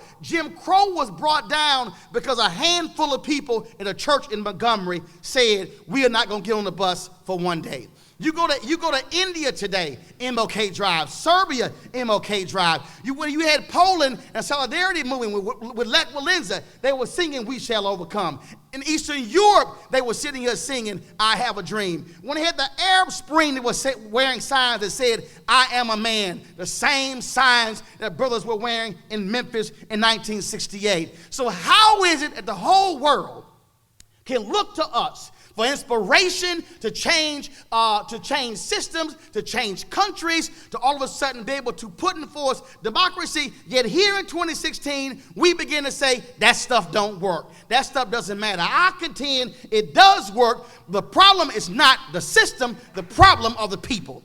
The difference is you had a group of folks who couldn't go to school, who couldn't go to hotels, who couldn't sit in this hotel, but they were willing to stand up and change the system. So we ask, where do you go from here? That means you have to get to work. That means you can't be cute in your black tie. You might have to put some overalls on. You might have to put a hard hat on. You might have to get to work. Whether you are white or black or Hispanic, because see, I understand when Viola Liuzzo, a white woman from Michigan who cared about black folks not getting votes, who left her home in Michigan and went down to Selma to help register folks. And after they had the Selma to Montgomery march, she was driving back, and when they blew her head off on the highway, that was a white woman who was killed. When James Reed was killed in Selma after they had a march there. So white folks stood up and put something on the line too. This is not a black thing, because it wasn't just about a black thing then. So everybody in here has benefited from him. Everybody here has benefited from so many others. And so you have to decide right now, what am I willing to do? What am I willing to fight?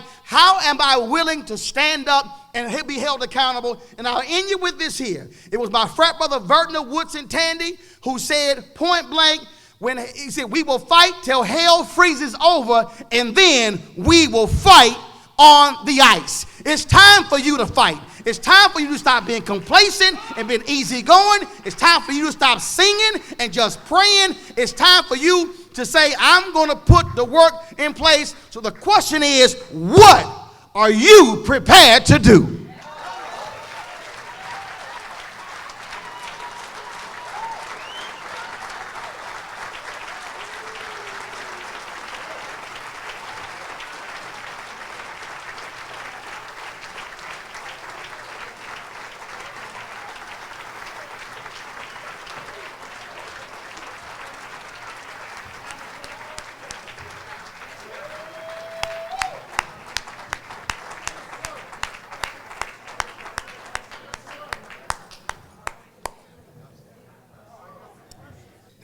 Again, we'd like to acknowledge our awards recipients for the 2016 Martin Luther King festivities in the City of Riviera Beach, and I'd like to call up the Customer Service Excellence Award being presented to Miss Donna Holder. Donna has been with the city for about 17 years. She works for the Community Development Department. She often encounters citizens over the telephone and receives a lot of accolades and compliments on how she addresses their concern when they call in for assistance and help. Ms. Donna Holder.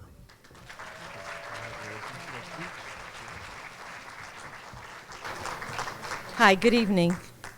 I walked through the front doors of 600 West Blue Heron Boulevard in the year 1998 in search of employment. I was fortunate to find an opening in the finance department in accounts payable.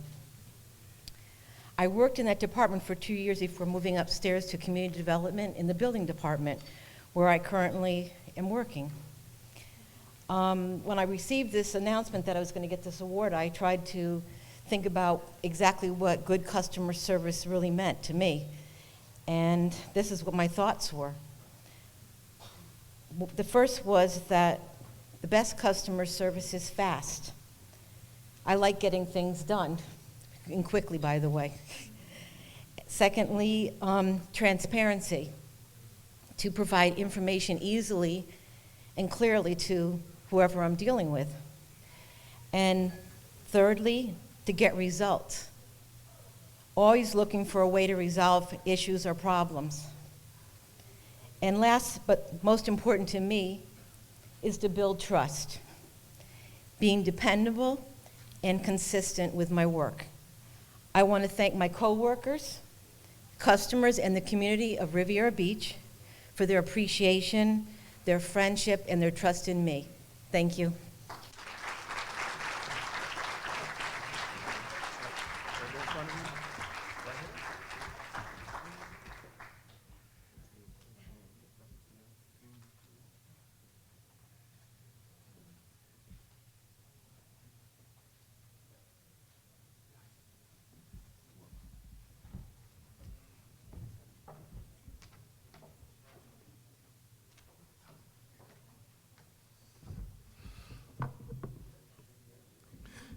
And now, for the last award of the evening, Employee of the Year, Miss Marie Sullivan, from the Human Resources Department, Risk Management. Marie stepped up to the plate last year after the retirement of the previous HR director, and Human Resources Department did not miss a beat. She provided leadership and direction for her staff and kept the Human Resources Department going, as well as continuing to work in her department of risk management, working to provide programs for the employees and to reduce healthcare costs and add benefit to the city. Marie Sullivan.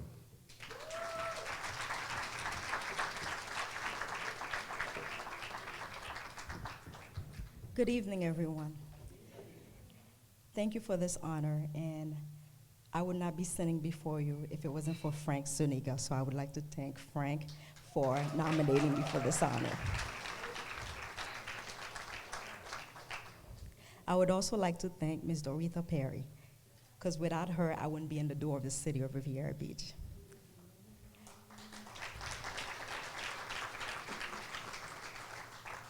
The city manager, Ms. Ruth Jones, for giving me the opportunity to step up when Ms. Perry retired, and also to my fellow coworkers, the Human Resources Department, who allowed me to lead them.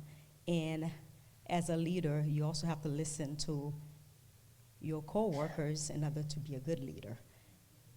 Not only to yourself, but recognize that others have opinions, ideas that makes the world and the department a better place. I also would like to thank my husband for putting up with me.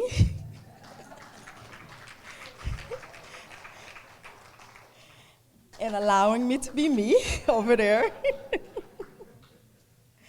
And last but not least, all the employees in the city who goes unrecognized, who work hard, diligently on a daily basis, but are not recognized as Employee of the Year. I would like to accept this award on behalf of them, and for them to know that only God is perfect. Thank you.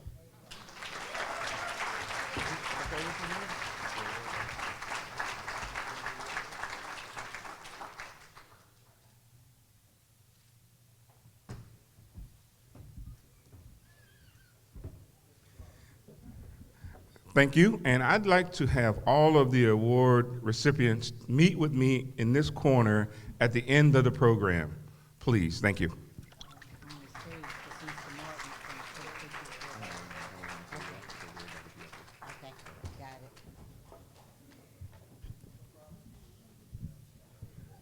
That was just a good representation. Trust me, you'll find a whole lot of employees just like these employees in the city of Riviera Beach. And this program is not an easy thing to do.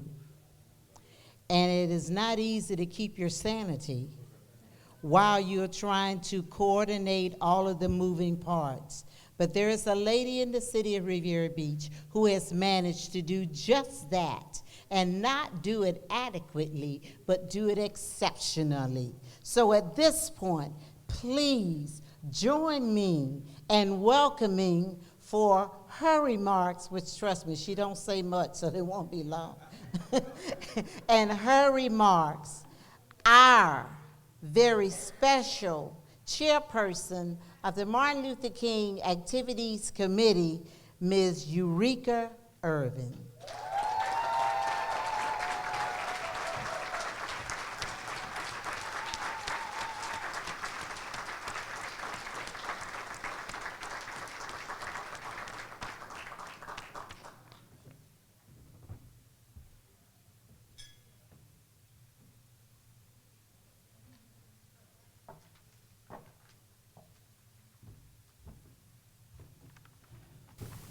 She's right, I don't say much. I'd much rather just stay in the background and just do what God has called me to do. I am so very grateful for the opportunity to stand before you this evening, and I want to take this time to thank you all for taking the time to come out and to celebrate with us, and to let you all know that it was a pure pleasure serving the city in this capacity. Mr. Martin, thank you so very much. I know when we were searching for a speaker, I know one of the things that I wanted was someone who would have us thinking long after we leave here, who would be that impact speaker for us. And you certainly delivered. We have a lot to chew on tonight. I told my friend, I done went to church, I don't have to go tomorrow.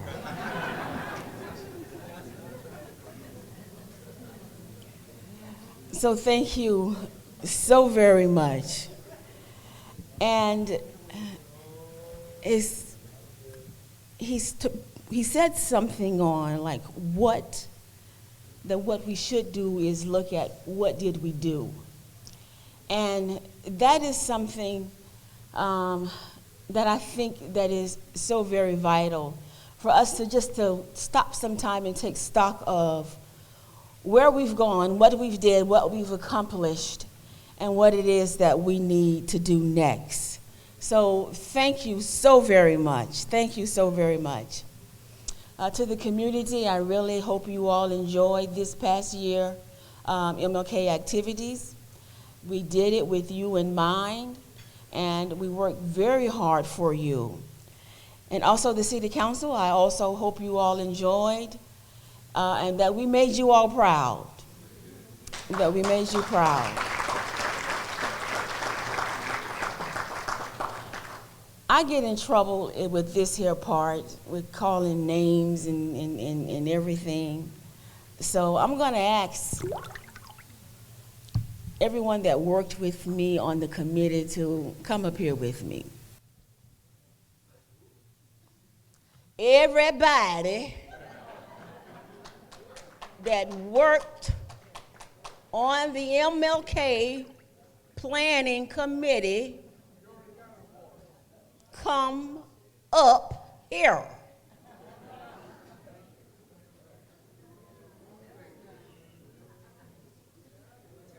See how they make me do, I had to be like this a few times.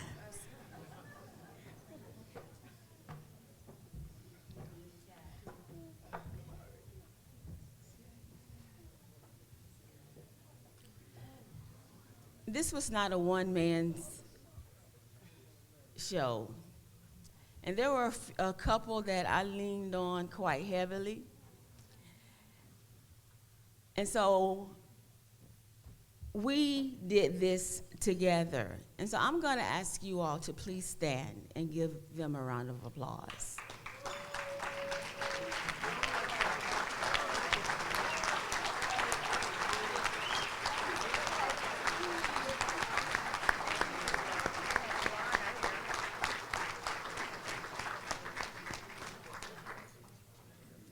Thank you all so very much.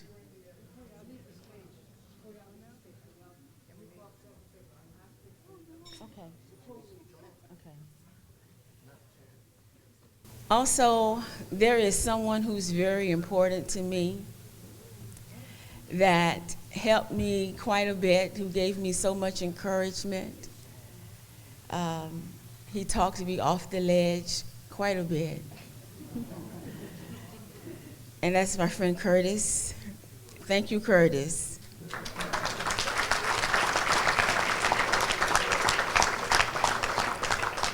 Also, two of my boys, I still have two kids at home. And they would be glad to know that their mom has returned to them now. So I just want to, again, thank everyone. Thank you, Ms. Jones. Thank you, Danny. Where's Danny? Where did Danny go? Thank you, Mr. Jones. Thank you all. Thank you all, the city department. Thank you for every Terrence who all worked so hard getting these tables sold. Thank you. I appreciate you all. I thank you all for purchasing the tables, the tickets. Thank you so much for coming to make this a great event. Thank you so very much. Thank you all for your patience. Thank you all for selling out this event. Just thank you, thank you, thank you, thank you, thank you. And we are going to have our musician who will close us out after the final remarks, because I know we'll be here for a minute for some pictures or whatever.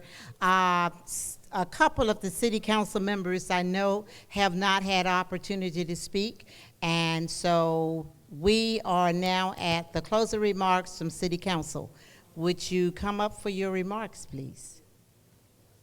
Whoever from the city council would like to make closing remarks. I know Mr. Guyton and Ms. Miller Anderson, you have not had opportunity to make any comments, and as they come, I thank you all. A few people have said to me, you did a great job. I say to you, no, I did not. I enjoyed a great honor. Thank you for giving me the opportunity to be your mistress of ceremonies this evening.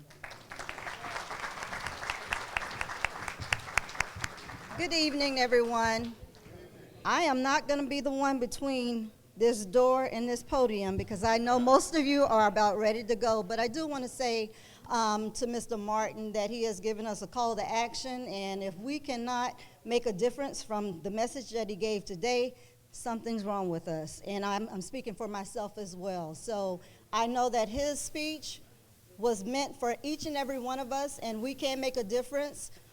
We just got to make sure that we take action. And I think tonight we should be able to do that. So come next year, I hope that Mr. Martin checks up on us to find out what did we do different from this year to next year.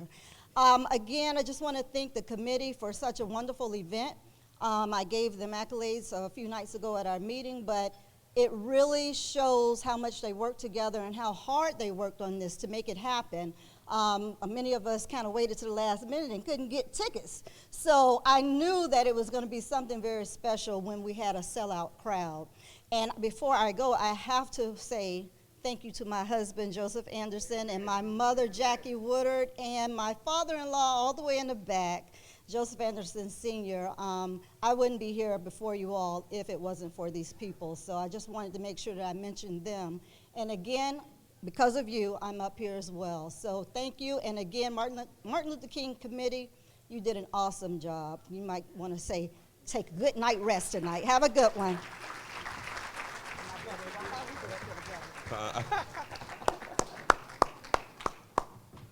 Good evening, everyone.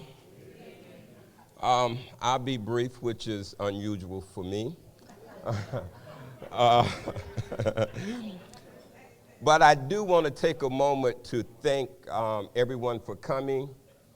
Without you, it would not be the program that it has been, and we're very appreciative for your support every year for the MLK Committee activities. I must give some special accolades to the MLK Committee, and especially Ms. Eureka Irwin. Let's give her another hand. She did an outstanding job. These type of events are hard to coordinate. And when you have a lot of different personalities and egos you have to deal with, it is not easy. And I know Eureka went through some things, and she landed on her feet, as she always does. And I'm just thankful to her and everyone else, and all of the employees in the city. Let me just say, other than the diss of the Kappas, Mr. Roland Martin was phenomenal. You know, I mean, but it was all in jest. I understand everybody can't be a Kappa and they feel some kind of way, you know. So they take their pop shots, you know. Our fraternity is so nice they had to name us twice, Kappa Alpha Psi and Phi Nu Pi. So Roland, it's my time now, Roland, it's my time. I said quietly. But on a serious note, I can say I'm really full, and not just from the food, from the words of Roland Martin. It was food for thought. And I am very grateful that we selected Roland to come on to speak.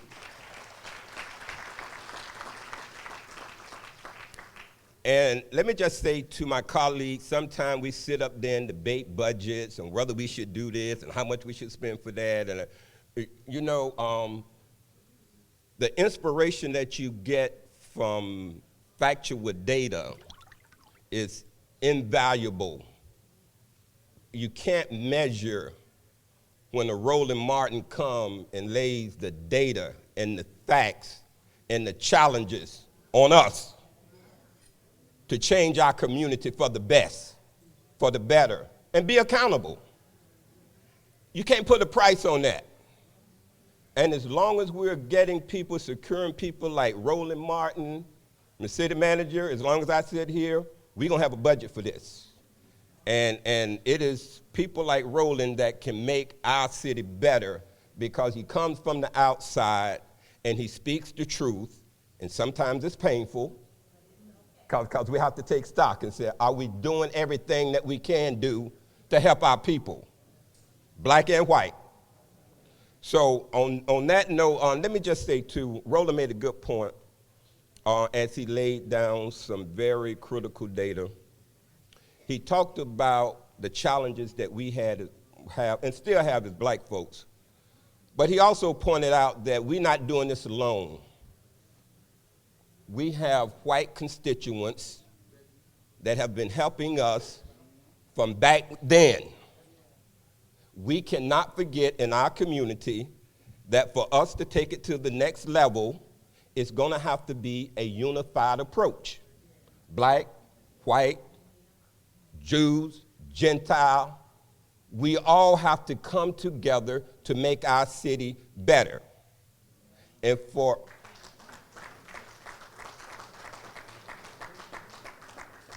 us to grow our economy, it is not going to be black, white, Jews, or Gentile. It is going to be green. That's how you grow an economy. You bring people in that's spending money. Don't fool yourselves, people. Don't get sidetracked by the racial composition. What's going to allow us to grow? Well, it's even blue now, too. Those $100 bills, they blue. So green and blue is going to help grow our economy. So we need to understand that we are going to have to be unified to grow. Again, Roland, thank you. Thank you. Your speech was impeccable. And let me say this. I have never heard anybody do a speech like Roland with no notes. That was phenomenal. I mean, he just was boom, boom, boom with the facts. And I said, I know he's an undercover Kappa, but he's not telling anybody. Before I leave, I'd like to recognize my very competent legislative assistant who keeps me in order, Ms. Sylvia Blue. Would you please stand, please? Give her a hand. they said behind every good man there's a good woman, behind every good council person there's a good legislative assistant, and that is mine. Thank you for coming. Until the next time, have a good evening.